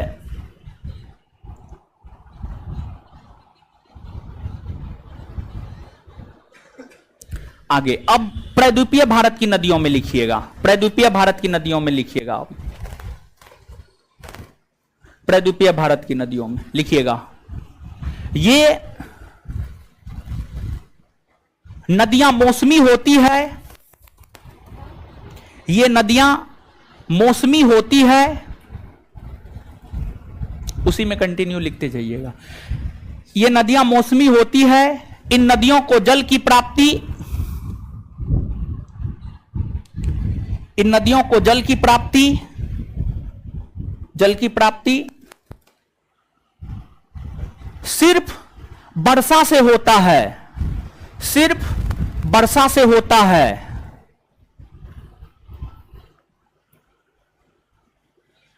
Full stop. दूसरा पॉइंट, अपवाद स्वरूप, अपवाद स्वरूप, अपवाद स्वरूप, अपवाद स्वरूप प्रायद्वीपीय भारत की नदियों में, अपवाद स्वरूप प्रायद्वीपीय भारत की नदियों में, अपवाद स्वरूप प्रायद्वीपीय भारत की नदियों में कावेरी, कावेरी, अपवाद स्वरूप प्रायद्वीपीय भारत की नदियों में कावेरी, कावेरी 12मासी या सदानीरा नदी होती है। कावेरी 12मासी या सदानीरा नदी है, कावेरी 12मासी या सदानीरा नदी है, 12मासी या सदानीरा नदी है। मतलब क्या हुआ जानते हैं? देखिए प्रायद्वीपीय भारत की नदी में जो है ना, एगो नदी ऐसा है उसमें 12 माह जल होता है, वो कावेरी नदी है। कौन नदी है? कावेरी। तो प्रायद्वीपीय भारत की नदियों में महानदी हो गया, गोदावरी हो गया, कृष्णा हो गया, कावेरी हो गया, शरावती हो गया, नर्मदा हो गया, ताप्ती हो गया, वेगई हो गया, पेन्नार हो गया, ये तमाम नदियां हैं। और ये तमाम नदियों में जो है ना, एकमात्र प्रायद्वीपीय भारत की नदियां कावेरी है, जो कि सदानीरा या 12मासी है। मतलब कावेरी नदी में भी हिमालय की नदियों की तरह 12 माह जल होता है, हिमालय की नदियों की तरह 12 माह जल होता है। क्लियर है? अपवाद स्वरूप है, इसी वजह से ये पॉइंट इंपोर्टेंट है, याद रखिएगा, नीचे से लिखिएगा। ये नदियां अपनी प्रौढ़ावस्था में है, ये नदियां अपनी प्रौढ़ावस्था में है, ये नदियां अपनी प्रौढ़ावस्था में है, ये नदियां अपनी प्रौढ़ावस्था में है, ये नदियां अपनी प्रौढ़ावस्था में है, प्रौढ़ावस्था में है। अगला पॉइंट, प्रायद्वीपीय भारत की नदियां डेल्टा और एस्चुअरी दोनों का निर्माण करती है। अगला पॉइंट लिखिएगा, प्रायद्वीपीय भारत की नदियां डेल्टा और एस्चुअरी दोनों का निर्माण करती है। यानी नदियों का मुंह जो खुला होता है ना सालों भर, उसी को एस्चुअरी कहा जाता है। ठीक है, आगे ज्योग्राफी पढ़ाएंगे तो और विस्तार पूर्वक बताएंगे। ठीक है, लिखिएगा, प्रायद्वीपीय भारत की नदियां डेल्टा और एस्चुअरी दोनों का निर्माण करती है। अब नीचे से अगला point, Mahanadi Godavari Krishna Kaveri, Mahanadi comma Godavari, Mahanadi comma Godavari, Mahanadi comma Godavari comma Krishna Kaveri, Mahanadi comma Godavari comma Krishna Kaveri इत्यादि इत्यादि डेल्टा का निर्माण करती है, इत्यादि डेल्टा का निर्माण करती है, इत्यादि डेल्टा का निर्माण करती है। तो वही नर्मदा और ताप्ती, तो वही नर्मदा और ताप्ती, नर्मदा और ताप्ती एस्चुअरी का निर्माण करती है। तो वही नर्मदा और ताप्ती एस्चुअरी का निर्माण करती है।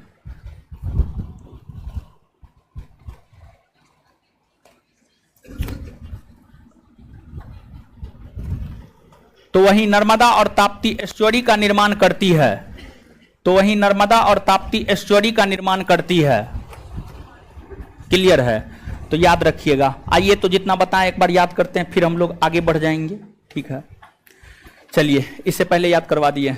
बताइएगा, गुरुमुखी लिपि का प्रचलन किसने किया है? गुरु। सिख धर्म में टोटल कितने गुरु? कितने गुरु? सिख धर्म के पांचवें गुरु। पांचवें गुरु। स्वर्ण मंदिर का निर्माण किसने करवाया? स्वर्ण मंदिर का निर्माण, इसकी हत्या किसने करवाई? किसने करवाई है? सिख धर्म के संस्थापक। संस्थापक। इनका जन्म कहां हुआ था? ननकाना। कहां हुआ था? ननकाना। इनका मृत्यु कहां हुआ? करतारपुर। करतारपुर कहां हुआ है? करतार। ननकाना और करतारपुर का संबंध किस धर्म से? सिख धर्म। किस धर्म से है? किस धर्म से है? देखिए ये बात क्यों बताए जानते हैं? देखिए नांदेड़, नांदेड़ में गुरु गोविंद सिंह की हत्या हुई थी और एक कंपटीशन ये प्रश्न पूछा है नांदेड़ का संबंध किस धर्म से है, तो नांदेड़ का संबंध जो है आपको सिख धर्म से है। जब ये प्रश्न पूछा है कि नांदेड़ का संबंध किस धर्म से है, तो ये भी प्रश्न पूछा जा सकता है कि ननकाना या तलवंडी तथा करतारपुर साहिब का संबंध किस धर्म से है, तो आपको क्या हो जाएगा? इसका उत्तर सिख धर्म हो जाएगा। क्लियर है? याद रखिएगा। सिख धर्म के 10वें एवं अंतिम गुरु कौन हुए? इनका संबंध बिहार प्रांत से है, हाँ या ना? है ना? हो। भारत की नदियों को हम लोग कितना भाग में बांट कर? कितने भाग में? पहला, दूसरा। हिमालय की नदियां क्या होती है? क्योंकि इसको जल की प्राप्ति किस किस, यह अपने किस अवस्था में है? यह किसका निर्माण करती है? विश्व का सबसे बड़ा डेल्टा। विश्व का सबसे बड़ा डेल्टा। सुंदरवन के डेल्टा का निर्माण कौन सी दो नदियों की संयुक्त धारा? गंगा और ब्रह्मपुत्र। गंगा और ब्रह्मपुत्र। प्रायद्वीपीय भारत की नदियां कैसी होती है? कैसी होती है? इसको जल की प्राप्ति किससे? जल की प्राप्ति वर्षा से होती है। और जो है प्रायद्वीपीय भारत की नदियों में एकमात्र सदानीरा नदी कौन? कौन है? कावेरी। प्रायद्वीपीय भारत की नदियों में एकमात्र सदानीरा नदी कौन है? कावेरी। यह अपने किस अवस्था में है? प्रायद्वीपीय भारत की नदियां डेल्टा और एस्चुअरी दोनों का निर्माण करती है, या सिर्फ डेल्टा या सिर्फ एस्चुअरी का निर्माण? दोनों का निर्माण करती है। महानदी गोदावरी कृष्णा कावेरी कौन चीज का निर्माण? महानदी गोदावरी कृष्णा कावेरी। और नर्मदा ताप्ती। नर्मदा ताप्ती। बात क्लियर है? चलिए यहां तक तो पिछले क्लास में बताए हुए थे, समझ बताए हुए थे, इसी वजह से थोड़ा छांट छांट के बताए हैं, यानी कम कम बताए हैं, लिखवाना था, समझ गए। अब हम लोग आते हैं पिछले क्लास से, अब आज के क्लास को कंटिन्यू आज से कर रहे हैं, यहां से कर रहे हैं, समझ गए। तो आप लोग देखिए, हमने आपको एक शब्द का प्रयोग किया है, अनुशासन। अनुशासन में रहिए, हम एकदम कहते हैं, ठीक है। आप हमारे साथ चलिए क्लासरूम से बाहर, आप मिलिए हमको कहीं बियर बार में, हम आपको बियर पिलाएंगे, समझ गए। आप मिलिए कहीं हमको चाय के अड्डा पे, हम आपको चाय पिलाएंगे। सिगरेट के अड्डा पे मिलिए, सिगरेट पिलाएंगे। क्लासरूम से बाहर आप हमारे दोस्त हैं, समझ गए। क्लासरूम में है तो एकदम अनुशासित विद्यार्थी बन करके रहिए। देखिए जो विद्यार्थी अनुशासन में जितना रहता है हम उसको उतना ज्यादा मानते हैं, और हम आपके लिए हर कुछ करने के लिए तैयार रहते हैं। बस एकमात्र मेरा डिमांड है, क्लास में आप अनुशासन में रहिए। बाहर में चलिए ना, आप हमसे दोस्ती फरियाइए, आप हमारे कंधा पर हाथ रख के चलिए, कोई दिक्कत नहीं है, लेकिन क्लासरूम में एकदम अनुशासन में रहना है, समझिए। सिर्फ क्लासरूम में, क्लासरूम से बाहर चलिए, जो कहिएगा हम सब चीज आपके लिए करने के लिए तैयार हैं। जो व्यवस्था कहिएगा, दारू का व्यवस्था कीजिएगा, दारुओं का व्यवस्था करवा देंगे, हर व्यवस्था करवा देंगे, ठीक है। तो अनुशासन, सुनिए हल्ला नहीं, अनुशासन में रहना है। देखिए आप लोग के कारण क्लास जो है डिले शुरू हो रहा है, और जब थोड़ा सा क्लास डिले शुरू होता है ना तो अपने माइंड गड़बड़ हो जाता है, समझ गए। तो कम से कम 10:15 बजे तक आप लोग बैठ उठ जाइए आराम से, ताकि हम 10:15 बजे से क्लास शुरू कर सके, समझ गए। तो अब आते हैं, वो सब बात पिछले क्लास में बता दिए थे, यहां से अब मूल तौर पर हमें जानना है। और जानते हैं यहां से अभी जो हम आपको इस क्वेश्चन का डिस्कशन करेंगे, यहां से 2-3 बार बिहार दरोगा क्वेश्चन पूछ चुका है, 1717 से लेकर के अभी तक में 2-3 बार पूछ चुका है। तो हर बात की चर्चा हम आपके साथ कर रहे हैं। किसी भी राजनीतिक दल को राष्ट्रीय दल बनने के लिए कितने राज्यों में मान्यता जरूरी है? देखिए क्वेश्चन अधूरा है।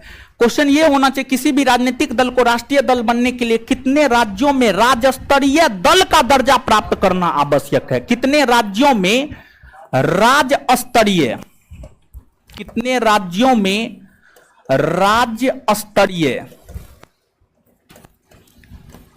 दल की मान्यता जरूरी है? अब यह क्वेश्चन पूर्ण हुआ, राज्य स्तरीय दल की मान्यता जरूरी है।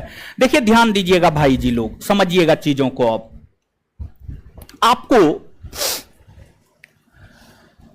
किसी भी दल को जो राष्ट्रीय दल का दर्जा दिया जाता है, किसी भी दल को जो राष्ट्रीय दल का दर्जा दिया जाता है या राज्य स्तरीय दल का दर्जा दिया जाता है, राज्य स्तरीय दल का दर्जा दिया जाता है, वह इलेक्शन कमीशन ऑफ इंडिया के द्वारा दिया जाता है। इलेक्शन कमीशन ऑफ इंडिया के द्वारा किसी भी दल को राष्ट्रीय दल का दर्जा या राज्य स्तरीय दल का दर्जा जो है आपको इलेक्शन कमीशन ऑफ इंडिया के द्वारा दिया जाता है। अगर हम इलेक्शन कमीशन ऑफ इंडिया की बात करें तो इसका गठन हुआ है 25 जनवरी 1950, 25 जनवरी 1950। और जो इलेक्शन कमीशन ऑफ इंडिया है इसकी चर्चा है भारतीय संविधान के अनुच्छेद 324 में, अनुच्छेद 324 में। अब देखिएगा इलेक्शन कमीशन ऑफ इंडिया की चर्चा भारतीय संविधान के अनुच्छेद 324 से लेकर के अनुच्छेद 329 तक में है और इसकी चर्चा भारतीय संविधान के भाग 15 में है। भारतीय संविधान के भाग 15, भारतीय संविधान के भाग 15 में और अनुच्छेद 324 से लेकर 329 तक इलेक्शन कमीशन ऑफ इंडिया की चर्चा है।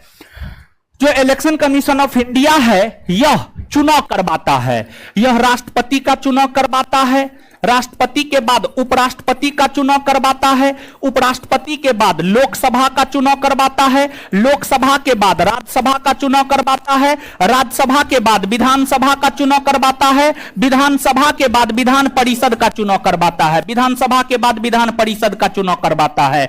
इसके अलावे कोई भी चुनाव जो है इलेक्शन कमीशन ऑफ इंडिया नहीं करवाता है। मूल तौर पर यही चुनाव इलेक्शन कमीशन ऑफ इंडिया के द्वारा करवाया जाता है। और चुनाव में भाग कौन लेता है? अगर हम चुनाव की बात करें तो चुनाव में भाग आम जनता लेता है, समझ गए, आम जनता लेता है। कुछ चुनाव ऐसे होते हैं जिसमें आम जनता भाग लेते हैं और कुछ चुनाव में आम जनता के द्वारा चुने हुए प्रतिनिधि भाग लेते हैं। जैसे कि आपको लोकसभा के चुनाव में आम जनता भाग लेता है, विधानसभा के चुनाव में आम जनता भाग लेता है। लेकिन वहीं अगर हम राष्ट्रपति, उपराष्ट्रपति, राज्यसभा, विधान परिषद की बात करें तो इसमें आम जनता भाग नहीं लेता है, बल्कि आम जनता के द्वारा जो चुने हुए प्रतिनिधि होते हैं वो भाग लेते हैं। आम जनता के द्वारा चुने हुए प्रतिनिधि वो भाग लेते हैं। क्लियर है? अब हम लोग आते हैं मूल चीज पर। किसी भी दल को राष्ट्रीय दल का दर्जा किस आधार पर दिया जा सकता है? देखिए, किसी भी दल को राष्ट्रीय दल का दर्जा प्राप्त करने के लिए मुख्य तौर पर 3 शर्त होता है। तीनों में से किसी भी एक शर्त को फुलफिल करना आवश्यक होता है। 3 शर्त होता है और तीनों में से किसी भी एक शर्त को फुलफिल करना आवश्यक होता है। तो पहला शर्त क्या होता है? पहला शर्त यह होता है कि अगर कोई दल 4 राज्यों में राज्य स्तरीय दल का दर्जा प्राप्त कर लेता है, अगर कोई दल या पार्टी, अगर कोई दल या पार्टी कहने का मतलब बीजेपी, कांग्रेस, राजद, जदयू, सपा, बसपा, समझ गए। दल कहने का मतलब यह होता है अगर किसी पार्टी को 4 राज्यों में राज्य स्तरीय दल का दर्जा प्राप्त हो जाता है तो उसे राष्ट्रीय दल का दर्जा दिया जा सकता है, उसे राष्ट्रीय दल का दर्जा दिया जा सकता है। जैसे कि तृणमूल कांग्रेस को जो राष्ट्रीय दल का दर्जा दिया गया है वह इस आधार पर ही दिया गया है कि तृणमूल कांग्रेस ने 4 राज्य में राज्य स्तरीय दल का दर्जा प्राप्त कर रखा है। अब देखिएगा, किसी भी दल को राज्य स्तरीय दल का दर्जा किस आधार पर दिया जाता है, इस चीज को हमें समझने की जरूरत है।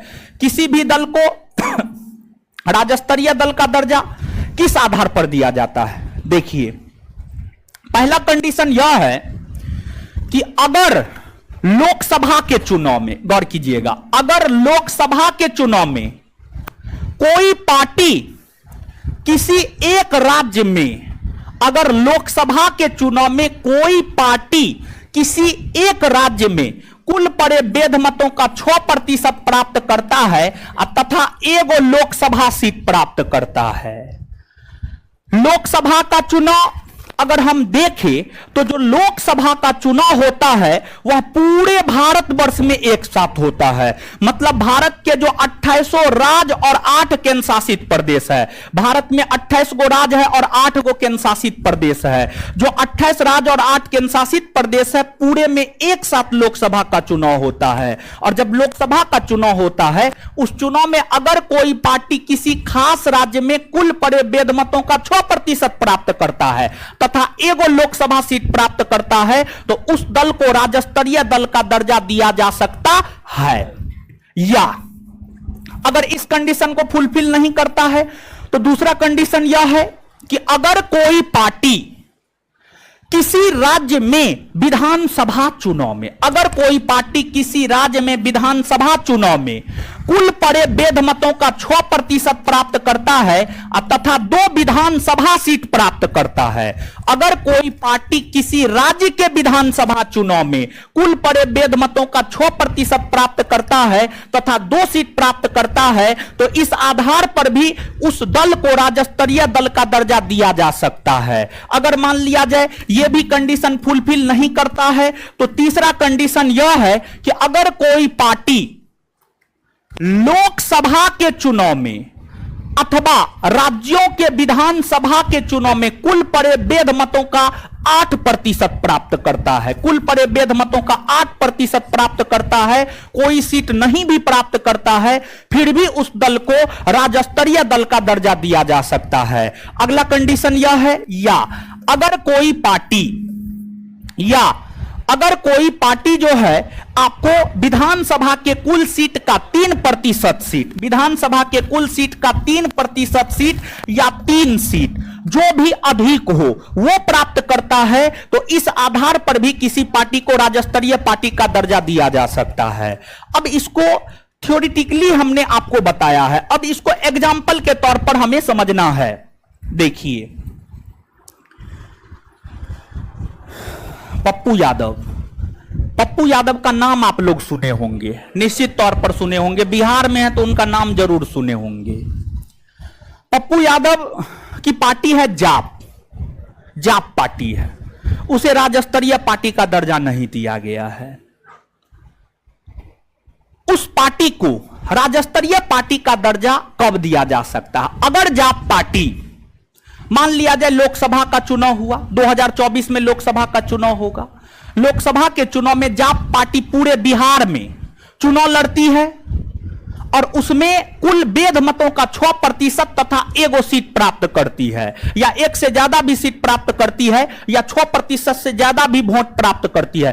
कम से कम कंडीशन यह है कि कम से कम कुल पड़े वैध मतों का 6% और 1 सीट लोकसभा चुनाव में अगर जाप ऐसा कर पाती है तो उसे राज्य स्तरीय पार्टी का दर्जा दिया जा सकता। अगर मान लिया जाए यह कंडीशन फुलफिल नहीं कर पाया, 2025 में बिहार विधानसभा का चुनाव होगा, बिहार विधानसभा के चुनाव में भी पप्पू यादव की पार्टी खड़ी हुई और उसने कुल पड़े वैध मतों का विधानसभा के चुनाव में 6% और 2 सीट प्राप्त कर लिया विधानसभा का, तब भी उसको दिया जा सकता है। अगर मान लिया जाए ये दोनों कंडीशन फुलफिल नहीं किया, तो तीसरा कंडीशन ये है कि लोकसभा अथवा विधानसभा के चुनाव में कुल पड़े वैध मतों का 8% भी प्राप्त करता है, भले कोई सीट प्राप्त करे या ना करे, तब भी उस पार्टी को राज्य स्तरीय पार्टी का दर्जा दिया जा सकता है। अगला, विधानसभा के कुल सीट का 3%, बिहार विधानसभा में 243 सीट है, 243 का 3% निकालिएगा तो कितना आएगा? 243 का 3%, 7, ठीक है, 7 आएगा।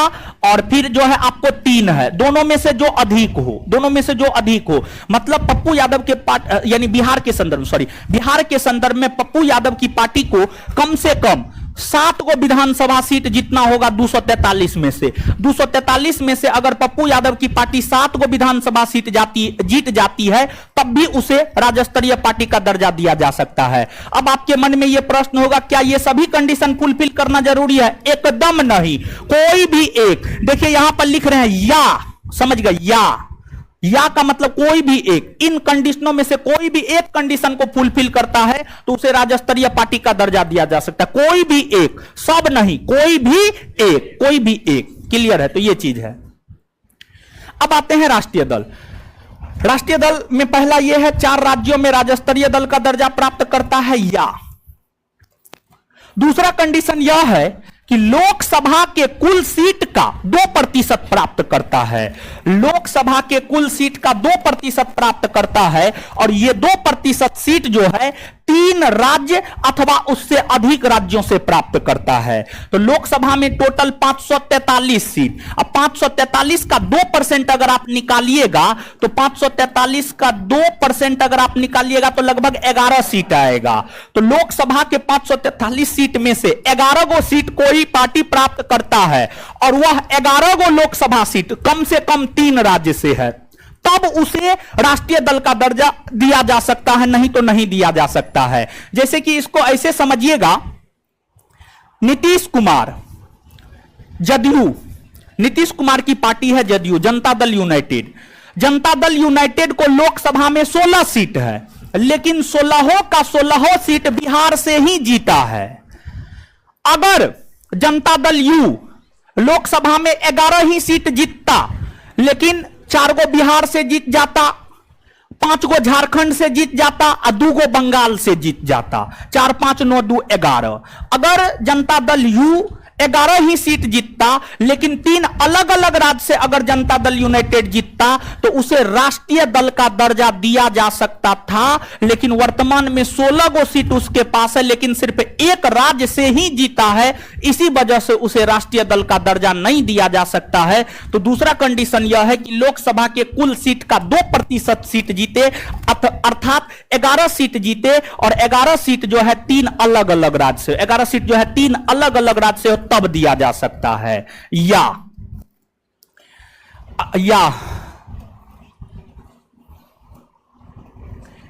अगला कंडीशन क्या है? तो अगला कंडीशन यह है कि लोकसभा अथवा विधानसभा चुनाव में, लोकसभा अथवा विधानसभा चुनाव में कुल पड़े वैध मतों का 6% प्राप्त करता है।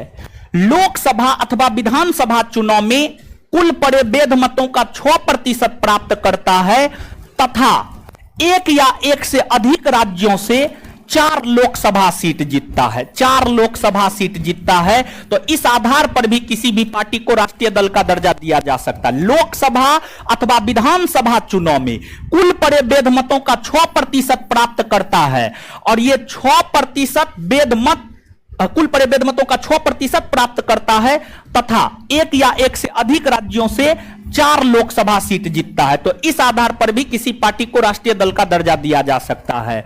यही मुख्य तौर पर 3 कंडीशन है। इस 3 कंडीशन में से कोई भी एक कंडीशन को फुलफिल करना आवश्यक होता है। क्लियर है? 3 में से कोई भी एक कंडीशन को कोई भी पार्टी फुलफिल करता है तो उसे राष्ट्रीय दल का दर्जा दिया जा सकता है। क्लियर है? तो आप इस बात को याद रखिएगा। वर्तमान समय में भारत में राष्ट्रीय दल का दर्जा प्राप्त पार्टियों की कुल संख्या कितनी है? 8 है। बीजेपी है, कांग्रेस है, फिर जो है आपको बसपा है, भारतीय कम्युनिस्ट पार्टी है, मार्क्सवादी कम्युनिस्ट पार्टी है, एनसीपी है, तृणमूल कांग्रेस है, नेशनल पीपुल्स पार्टी है। यही 8 पार्टी है जिसे राष्ट्रीय पार्टी का दर्जा दिया गया है। क्लियर है? तो नीचे से लिखिएगा।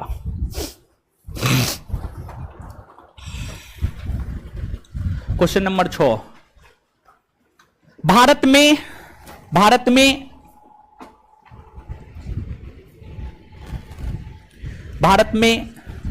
किसी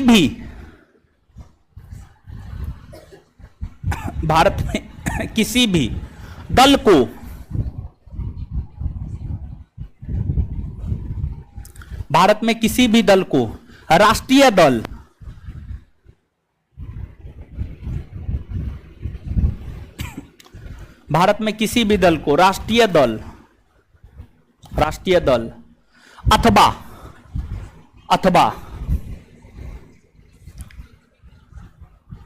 अथवा राज्यस्तरीय दल का दर्जा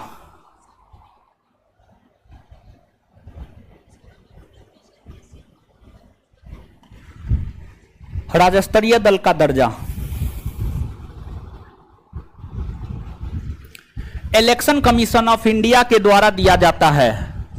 इलेक्शन कमीशन ऑफ इंडिया के द्वारा दिया जाता है। इलेक्शन कमीशन ऑफ इंडिया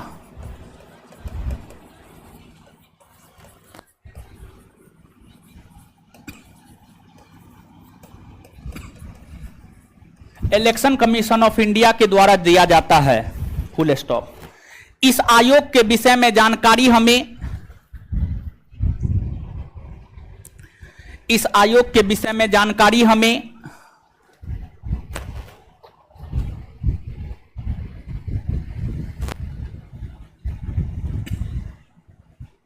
इस आयोग के विषय में जानकारी हमें भारतीय संविधान का भाग 15 तथा अनुच्छेद 324 से 329 देता है, तथा अनुच्छेद 324 से 329 देता है, तथा अनुच्छेद 324 से 329 देता है। इस आयोग का गठन 25 जनवरी 1950 को हुआ है। इस आयोग का गठन 25 जनवरी 1950 को हुआ है। इस आयोग का गठन 25 जनवरी 1950 को हुआ है। इस आयोग का गठन 25 जनवरी 1950 को हुआ है। और जानते हैं ये तो क्वेश्चन 1717 पोस्ट का, और कौन वैकेंसी का डिस्क्राइब करवा रहे हैं, कुछ आता पता है या नहीं है? कौन? हे भगवान, 1717 पोस्ट प्रीलिम्स पहला सीटिंग क्लियर है, और 2446 प्रीलिम्स फर्स्ट सीटिंग में यह प्रश्न पूछा गया था, राष्ट्रीय मतदाता दिवस कब मनाया जाता है? तो राष्ट्रीय मतदाता दिवस 25 जनवरी। क्यों मनाया जाता है? इसलिए मनाया जाता है क्योंकि इलेक्शन कमीशन ऑफ इंडिया का गठन 25 जनवरी को हुआ है और वो चुनाव करवाता है। चुनाव में मतदाता लोग भाग लेते हैं, मतदाता को प्रेरित करने हेतु ही यह काम किया गया है, यह निर्णय लिया गया है।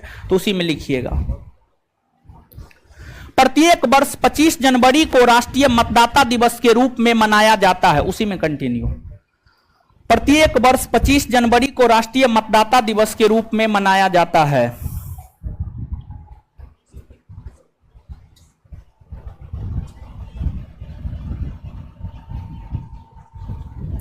प्रत्येक वर्ष 25 जनवरी को राष्ट्रीय मतदाता दिवस के रूप में मनाया जाता है।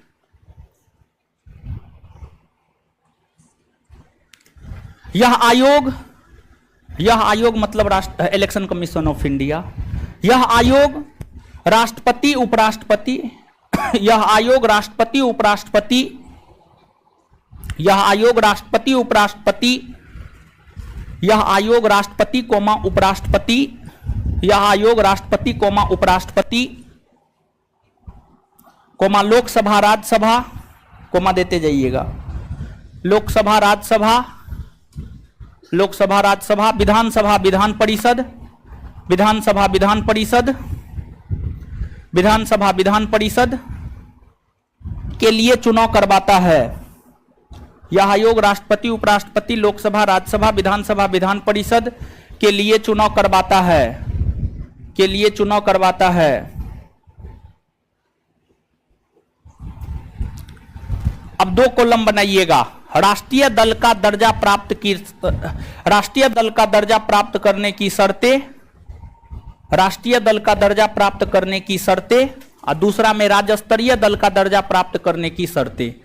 1 नंबर में राष्ट्रीय दल की दर्जा प्राप्त करने की शर्तें, 1 नंबर में राष्ट्रीय दल के दर्जा प्राप्त करने की शर्तें, राष्ट्रीय दल के दर्जा प्राप्त करने की शर्तें। 2 कॉलम बनाइएगा। पहला कॉलम में राष्ट्रीय दल के दर्जा प्राप्त करने की शर्तें, और दूसरा कॉलम में लिखिएगा राज्य स्तरीय दल की दर्जा प्राप्त करने की शर्तें। दूसरा कॉलम में लिखिएगा राज्य स्तरीय दल की दर्जा प्राप्त करने की शर्तें, राज्य स्तरीय दल की दर्जा प्राप्त करने की शर्तें लिखिएगा। राष्ट्रीय दल वाला में, राष्ट्रीय दल वाला में 1 नंबर में, 1 नंबर में कम से कम 4 राज्यों में, राष्ट्रीय दल वाला में लिखा रहे हैं, राष्ट्रीय दल वाला में लिखा रहे हैं, बार बार कह रहे हैं। 1 नंबर में कम से कम 4 राज्यों में, कम से कम 4 राज्यों में राज्य स्तरीय, कम से कम 4 राज्यों में राज्य स्तरीय दल का दर्जा प्राप्त करता है। कम से कम 4 राज्यों में राज्य स्तरीय दल का दर्जा प्राप्त करता है। आगे 2 नंबर, या अब 2 नंबर,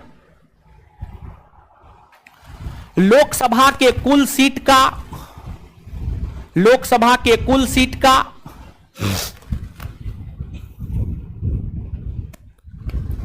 लोकसभा की कुल सीट का 2% सीट, लोकसभा के कुल सीट का 2% सीट कम से कम 3 राज्यों से प्राप्त करता है।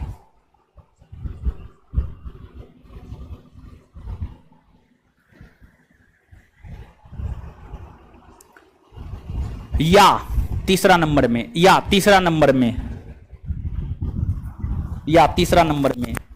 लोकसभा अथवा विधानसभा चुनाव में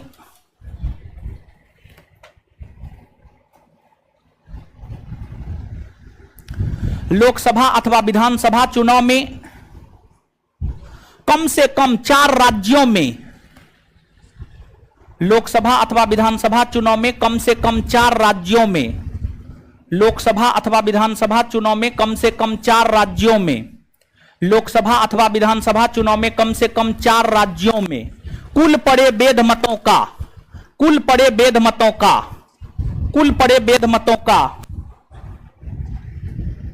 6% प्राप्त करता है, कुल पड़े वेद मतों का 6% प्राप्त करता है, कुल पड़े वेद मतों का 6% प्राप्त करता है तथा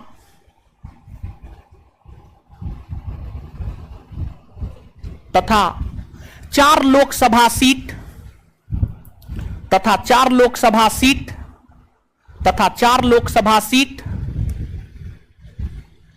तथा 4 लोकसभा सीट एक अथवा अधिक राज्यों से प्राप्त करता है तथा 4 लोकसभा सीट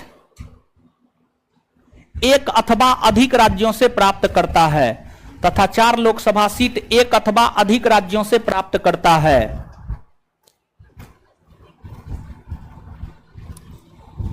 अब नीचे से उसी में लिखिएगा पॉइंट मार के, उसी में पॉइंट मार के, राष्ट्रीय दल वाला में ही पॉइंट मार के। वर्तमान में भारत में एक मिनट वर्तमान में पहली लोकसभा का चुनाव जब हुआ था, पहली लोकसभा का चुनाव 1951-52 में हुआ था, उस समय राष्ट्रीय दल की संख्या 14 और वर्तमान में 8, तो दोनों चीज लिखा देते हैं एक साथ। यानी जब भारत आजाद हुआ था, जब पहली बार लोकसभा का चुनाव हुआ था 1951-52 में, उस समय राष्ट्रीय दल की कुल संख्या 14 हुआ करती थी और वर्तमान में 8 है, तो दोनों बात लिखा देते हैं क्योंकि प्रश्न हाँ छीना जाता है। जैसे राजद एक समय में राष्ट्रीय दल में शामिल था लेकिन क्राइटेरिया को फुलफिल नहीं किया तो छीन लिया गया। प्रत्येक वर्ष में इलेक्शन के बाद नहीं, लगभग जो है आपको लगभग प्रत्येक लोकसभा चुनाव के बाद लगभग प्रत्येक 5 वर्ष पर ऐसा होता है, प्रत्येक वर्ष नहीं होता है। ठीक है, हाँ लिखिएगा। प्रथम लोकसभा चुनाव 1951-52 के दौरान, प्रथम लोकसभा चुनाव 1951-52 के दौरान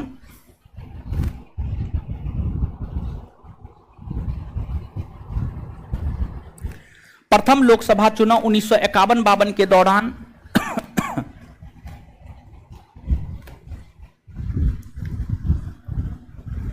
भारत में राष्ट्रीय दलों की संख्या 14 थी, भारत में राष्ट्रीय दलों की संख्या 14 थी।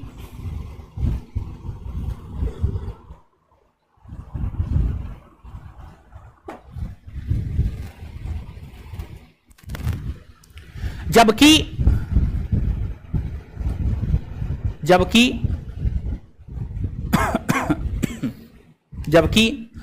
वर्तमान में राष्ट्रीय दलों की संख्या 8 है, जबकि वर्तमान में राष्ट्रीय दलों की संख्या 8 है जो निम्न है, 8 है जो निम्न है। वर्तमान में राष्ट्रीय दलों की संख्या 8 है जो निम्न है। 1 नंबर में भाजपा, 1 नंबर में भाजपा, 2 नंबर में कांग्रेस, 2 नंबर में कांग्रेस, 3 नंबर में बसपा, बहुजन समाजवादी पार्टी, 3 नंबर में बसपा, 3 नंबर में बसपा, 4 नंबर में national people's party, national people's party, national people's party. 5 number में तृणमूल कांग्रेस, 5 नंबर में तृणमूल कांग्रेस, तृणमूल कांग्रेस, तृणमूल कांग्रेस, तृणमूल कांग्रेस, तृणमूल कांग्रेस। अगला राष्ट्रवादी कांग्रेस पार्टी, अगला राष्ट्रवादी कांग्रेस पार्टी, राष्ट्रवादी कांग्रेस पार्टी। अगला भारतीय कम्युनिस्ट पार्टी, अगला Bharatiya communist party, Bharatiya communist party. अगला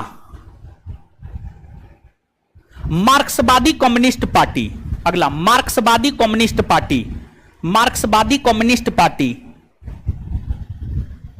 BJP, Congress, Baspa, national people's party, Trinamool Congress, national Congress party, Bharatiya communist party, Marxwadi communist party. चलिए आगे, राज्य स्तरीय दल की दर्जा प्राप्त करने की शर्तों में लिखिएगा, राज्य स्तरीय दल की दर्जा प्राप्त करने की शर्तों में लिखिएगा, राज्य स्तरीय दल की दर्जा प्राप्त करने की शर्तों में लिखिएगा।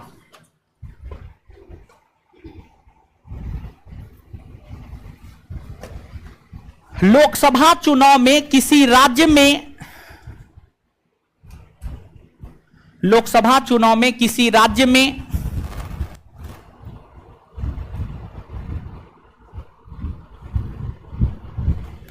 लोकसभा चुनाव में किसी राज्य में, लोकसभा चुनाव में किसी राज्य में कुल पड़े वैध मतों का 6% प्राप्त करता है, लोकसभा चुनाव में किसी राज्य में कुल पड़े वैध मतों का 6% प्राप्त करता है तथा तथा एक लोकसभा सीट जीतता है, तथा एक लोकसभा सीट जीतता है, तथा एक लोकसभा सीट जीतता है।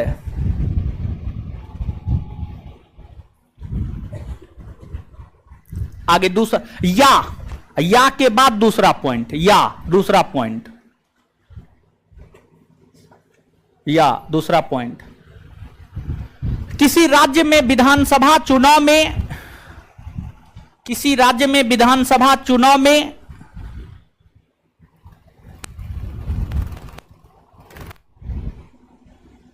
कुल पड़े वैध मतों का 6% प्राप्त करता है, कुल पड़े वैध मतों का 6% प्राप्त करता है,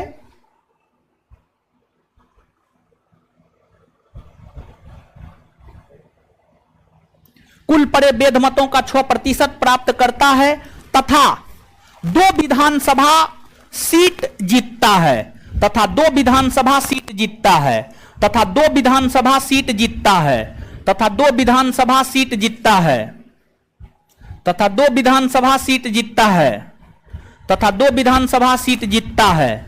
या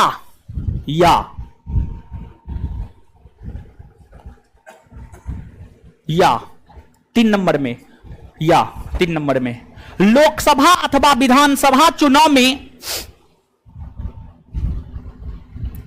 लोकसभा अथवा विधानसभा चुनाव में यहां पर किसी एक राज्य स्तरीय दल तो कुछ कोनो एक ही राज्य ना, तो यहां पर एक राज्य के संदर्भ में लिखा रहे। लोकसभा अथवा विधानसभा चुनाव में कुल पड़े वैध मतों का, कुल पड़े वैध मतों का, कुल पड़े वैध मतों का, कुल पड़े वैध मतों का 8%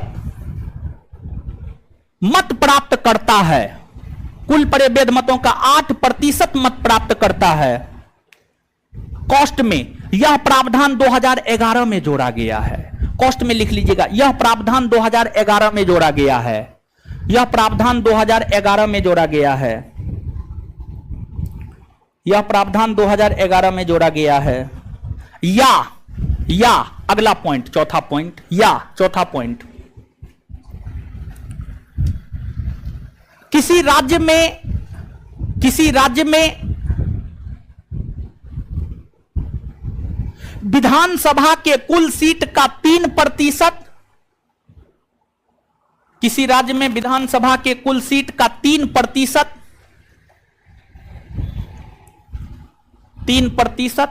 या 3 सीट, 3% या 3 सीट, जो भी अधिक हो, 3% या 3 सीट, जो भी अधिक हो, जो भी अधिक हो, जो भी अधिक हो प्राप्त करता है, जो भी अधिक हो प्राप्त करता है,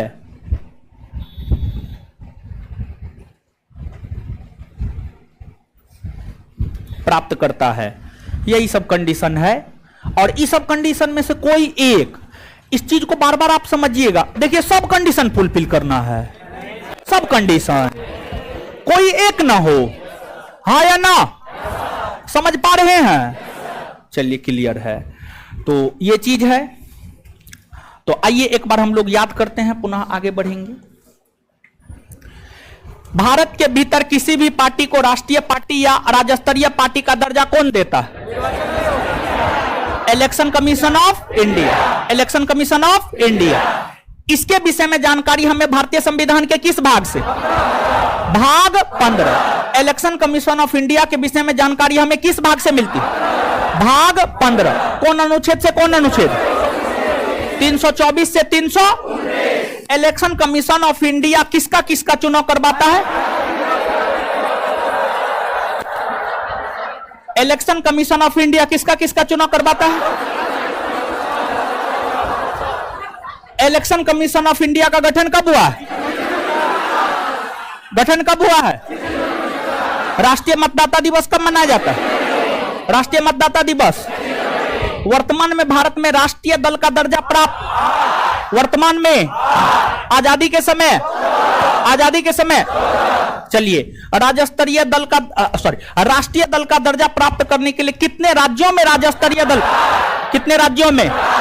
लोकसभा की कुल सीट का कितना प्रतिशत? कितना प्रतिशत? 2% सीट। कम से कम कितने राज्यों से? कम से कम कितने राज्यों से? अब फिर जो है आपको लोकसभा अथवा विधानसभा चुनाव में कम से कम कुल पड़े वैध मतों का कितना प्रतिशत? कितना प्रतिशत? कम से कम कितना राज्य में और कितना लोकसभा सीट? कितना लोकसभा सीट? क्लियर है। अब राज्य स्तरीय पार्टी, राज्य स्तरीय दल का दर्जा प्राप्त करने के लिए लोकसभा के चुनाव में कुल पड़े वैध मतों का कितना 6% और 1 लोग। कुल पड़े विधानसभा के चुनाव में कुल पड़े वैध मतों का 6% तथा कितना विधानसभा से? और अगर सीट नहीं जीतता है तो लोकसभा अथवा विधानसभा चुनाव में कुल पड़े वैध मतों का कितना प्रतिशत? कितना प्रतिशत? अच्छा, विधानसभा के कुल सीट का कितना प्रतिशत या कितना? 3% या 3 सीट, दोनों में से जो अधिक, दोनों में से जो अधिक। इतना बात क्लियर है? चलिए, प्रोडक्टिविटी बहुत कम जा रहा है, ठीक है, इतना में बहुत टाइम लग जाएगा। इसी वजह से हम चाह रहे हैं कि आप लोग अनुशासन में थोड़ा सा 10:15 बजे तक, और मैनेजमेंट को भी हम समझा देते हैं 10:15 बजे तक बैठा दे। और सभी लोगों से रिक्वेस्ट है कि आप लोग जो है अपना अपना आई कार्ड लेकर के, जो आपको रसीद मिला है वो आप निश्चित तौर पे लेकर आए। और सुनिए, 1 मिनट, काहे अकबका रहे हैं? हे भगवान, काहे ऐसे करते हैं? थोड़ा शांत रहिए न हो। छुट्टी का घोषणा कर दिए हैं, फिर आधा अधूरा जानकारी, जानते आधा अधूरा जानकारी बड़ी खतरनाक होता है, समझे? फिर आधा जानकारी आपको रहेगा, आधा नहीं रहेगा, बौखलाते रहिएगा, क्या हो रहा है क्या नहीं हो रहा है पते नहीं चलेगा आपको, आप फिर दोष हमको दीजिएगा। चलिए, संस्थान में एक डेली टेस्ट सीरीज चलता है। मेरे ख्याल से बैच के साथ साथ आपको डेली टेस्ट सीरीज को करना चाहिए। बहुत सारे लोग करते भी हैं। अगर आप नहीं करते हैं तो आपको, जो भी इस बैच में एडमिशन लिए हैं, ठीक है, जो भी इस बैच में एडमिशन लिए हैं, उनके लिए यह आवश्यक है कि जो है आप जो 50 क्वेश्चन डेली होता है उसको याद करके आए डेली बेसिस पर। नेक्स्ट डे हम आपसे पूछेंगे। फिलहाल जो है टेलीग्राम पे क्वेश्चन भेज दिया जाता है। डेली टेस्ट सीरीज का क्वेश्चन रात को 10 बजे तक जो है टेलीग्राम पे भेज दिया जाता है। वो 50 क्वेश्चन आंसर के साथ आप याद करके आइएगा, आपसे हम पूछेंगे, समझ गए। और आने वाले दिनों में धीरे धीरे, अभी देखिए मटेरियल मंगवाए हैं, 1000 मटेरियल जो है बंटवारा हो चुका है, लेकिन फिर भी बच्चा को पूरा नहीं हुआ है, समझ गए। तो पूरा एडमिशन हम ले लेते हैं और उसके बाद जो है डेली टेस्ट सीरीज का क्वेश्चन भी हम आपको देंगे, ठीक है। आप अगर डेली टेस्ट सीरीज का क्वेश्चन देंगे लेकिन डिस्कशन करने के लिए नहीं देंगे, डिस्कशन आपको करना है तो आपको जाकर के एडमिशन लेना होगा। अगर आप सिर्फ ये बैच करते हैं तो हम आपको क्वेश्चन उपलब्ध करवा देंगे, उसका आंसर आपको याद करके आना है, डिस्कशन करना है तो आपको एडमिशन लेना होगा, तभी जाकर के आप डिस्कशन कर सकते हैं। क्या बोल रहे हैं, कुछ समझ रहे हैं? नहीं समझ रहे हैं 2-3 बार बोलेंगे तो अपने समझ जाइएगा, क्लियर है। और इसके बाद होमवर्क सीरीज चलाना चाह रहे हैं और चलाते हैं, चलाना चाह क्या रहे, चलाते हैं हम होमवर्क सीरीज, आपको करना होगा, समझ गए। इंतजार करने से कोई फायदा नहीं है। और होमवर्क सीरीज जो है आपको घटना चक्र से, पहले हम लुसेंट ऑब्जेक्टिव से चलाते थे लेकिन इस बार घटना चक्र से चलाने जा रहे हैं। इस बार होमवर्क सीरीज घटना चक्र से चलाने जा रहे हैं और एकदम न्यू एडिशन का इतिहास का घटना चक्र। सबसे पहले नहीं सुनिए, इतिहास तो हम पढ़ा रहे हैं, तो पॉलिटी का घटना चक्र, पॉलिटी का होमवर्क शुरू करते हैं, या ज्योग्राफी का, पॉलिटी या ज्योग्राफी, ज्योग्राफी शुरू करते हैं। ज्योग्राफी ना हिस्ट्री, ना हिस्ट्री तो पढ़ा ही रहे हैं। दूसरा सब्जेक्ट में, हाँ चलिए ठीक है। सुनिए देखिए, हिस्ट्री तो पढ़ा ही रहे हैं, होमवर्क सीरीज में दूसरा कुछ चलाते हैं, पॉलिटी। अच्छा, शुरुआती दौर में सुनिए, हल्ला मत कीजिए, जो थोड़ा सा आसान सब्जेक्ट है ना उसी को शुरू करते हैं ताकि आपको पढ़ने में मन लग सके, और जैसे पढ़ने में मन लग जाएगा ना फिर हर सब्जेक्ट कर लेंगे, ठीक है। तो आप सभी से रिक्वेस्ट है, हाथ जोड़ करके, पैर पकड़ करके, समझ गए। रिक्वेस्ट ये है, पॉलिटी का घटना चक्र आप लोग खरीद लीजिएगा। हम भी घटना चक्र लेते आएंगे, हम भी नया वाला खरीद लेंगे, मेरे पास भी पुराना वाला ही है, हम भी एकदम न्यू एडिशन घटना चक्र खरीद लेंगे। कल सब लोग लेते आइएगा, कल हम भी लेते आएंगे। डेली बेसिस पर हम आपको होमवर्क देंगे और डेली बेसिस पर 50 से 100 क्वेश्चन देंगे। देखिए ध्यान दीजिएगा, एक चीज सुनिएगा, यहां पर बूंद बूंद से घड़ा भरता है। देखिए यही सब चीज जो है ना आपके रिजल्ट को बनाएगा। एक तो 50 क्वेश्चन डेली टेस्ट में, डेली टेस्ट के माध्यम से हम 50 क्वेश्चन डेली याद करवा देंगे, और घटना चक्र में ऑन अप्रोक्सीमेट 100 क्वेश्चन मेरा टारगेट है डेली देना। 100 + 50 150, और क्लास में कम से कम एक दिन में 50 फैक्ट याद करवाएंगे। तो 100 50 50 200, एक दिन में 200 फैक्ट अगर आप याद करते हैं ना, तो प्रीलिम्स परीक्षा आते आते, अभी प्रीलिम्स अगर वैकेंसी अगस्त में आ भी जाता है तो नवंबर दिसंबर में प्रीलिम्स परीक्षा होगा। तो आप इस आधार पर जोड़ लीजिए, लगभग बहुत ज्यादा डाटा का कलेक्शन आपके अंदर हो जाएगा। और आपका परीक्षा क्या है, आपका परीक्षा कंसेप्ट थोड़े मांगता है, आपका परीक्षा डाटा मांगता है, आपके पास डाटा कितना है। और डाटा को याद रखना आसान नहीं होता, कंसेप्चुअली अगर आप चीजों को पढ़ेंगे तो डाटा आपको याद रहेगा। और मेरा उद्देश्य यही है कि हम आपको कंसेप्चुअली चीजों को समझाएं, समझे, कंसेप्चुअली चीजों को समझाएं ताकि आपको डाटा आसानी से याद रह सके, क्लियर है। और एक बार में वैज्ञानिक विधि भी है, ये एक बार में 2 सब्जेक्ट लेकर के आपको चलना चाहिए, क्योंकि इतना ज्यादा सब्जेक्ट है, कम से कम एक बार में 2 सब्जेक्ट लेकर के आप नहीं चलेंगे तो सिलेबस आपका कवर नहीं होगा। तो होमवर्क सीरीज के माध्यम से पॉलिटी लेकर चलेंगे और पढ़ाने में जो है हम आपके लिए हिस्ट्री लेकर के चलेंगे। बस यही आप लोगों से रिक्वेस्ट है, जितना मार्गदर्शन हम आपका कर रहे हैं उतना आप कीजिए, उससे ज्यादा नहीं कीजिए। और अगला रिक्वेस्ट ये है कि जब क्लास लेकर के निकले ना तो तुरंत मिलने का प्रयास नहीं कीजिए, और क्लास के तुरंत बाद अगर क्लास हो तो फिर भी आप मिलने का प्रयास नहीं कीजिए। जैसे कि अभी तुरंत बाद 12:30 बजे से मेरे टेस्ट का डिस्कशन है नीचे में, अभी बहुत सारे लोग हम ऑफिस में जाएंगे, हल्ला मचाएंगे कि हमको मिलना है। हमको खुद ठीक नहीं लगता है, आप आकर के 10 मिनट 15 मिनट आधा घंटा तक बैठते हैं, हमको खुद ठीक नहीं लगता है, आपको इंतजार करना होता है। तो आप थोड़ा सा देख लीजिएगा, पूछ लीजिएगा ऑफिस में किस टाइम किस दिन हम फ्री रहते हैं, उस रोज आकर के आप हमसे मिलिए, समझ गए। और हम आपके लिए, हम आपसे नहीं मिलेंगे तो हम किससे मिलेंगे, समझे। तो ये चीज है। अगर क्लास रेगुलर हो तो मिलने का प्रयास ना करेंगे, ये रिक्वेस्ट है। और फिर क्लास से तुरंत जाने के बाद मिलने का प्रयास नहीं करेंगे, क्योंकि 1.5 से 2 घंटा बक के जाते हैं, माथा अपने गर्म रहता है, समझे। उस टाइम में कुछ बोल देंगे, बोलने के बाद जो है बाद में पछताते हैं कि क्यों बोल दिए, समझ गए। तो इससे अच्छा है कि उस टाइम में आप नहीं मिलिए, उसी में भलाई है। आज का प्रोडक्टिविटी बहुत कम है, एकदम नगण्य। और एक चीज और, रेगुलर बेसिस पे पढ़िए। आप जितना आपके कॉपी में लिखाए हैं ना, उतना आज के आज पढ़िएगा। ये बात हम सब रोज नहीं कहेंगे, आपको रेगुलर बेसिस पे पढ़ना है। कॉपी में जितना लिखाया जाएगा, जितना बताया जाएगा, डेली बेसिस पर आपको पढ़ना है।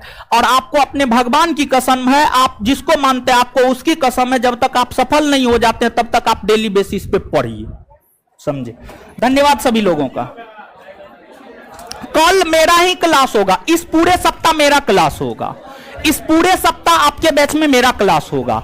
जब तक एक सेट पूरा कंप्लीट नहीं हो जाता है तब तक मेरा ही क्लास होगा, यानी कल भी मेरा ही क्लास होगा। और जिनको भी मटेरियल नहीं मिला है उनको कल मिल जाएगा। आप 9 बजे आ जाएंगे, आपको कल दिलवा देंगे। जिनको नहीं मिला है वो 9 बजे आ जाएंगे, आपको हम दिलवा देंगे, ठीक है। हम आपसे पैसा लिए, हम आपको दिलवाएंगे। देखिए पैसा ज्यादा करके इसलिए लिए हैं कि डेली टेस्ट सीरीज का क्वेश्चन हम आपको उपलब्ध करवाए, ताकि आप याद कर सके, स्टडी मटेरियल दे, टेस्ट ले, सब चीज हो, समझ गए। और जैसे जानते हैं एक सेट ये कंप्लीट होगा ना, वैसे ही पूरा कॉपी में जितना लिखा उसका एक टेस्ट आयोजित करवा देंगे, ठीक है। तो एकदम प्रॉपर वे में हम आपको तैयारी करवाएंगे, आपको 0 लेवल से जो है हीरो लेवल तक बनाएंगे। धन्यवाद सभी लोगों का। हमको निकलने दीजिएगा थोड़ा सा, तब आप लोग निकलिएगा। हाँ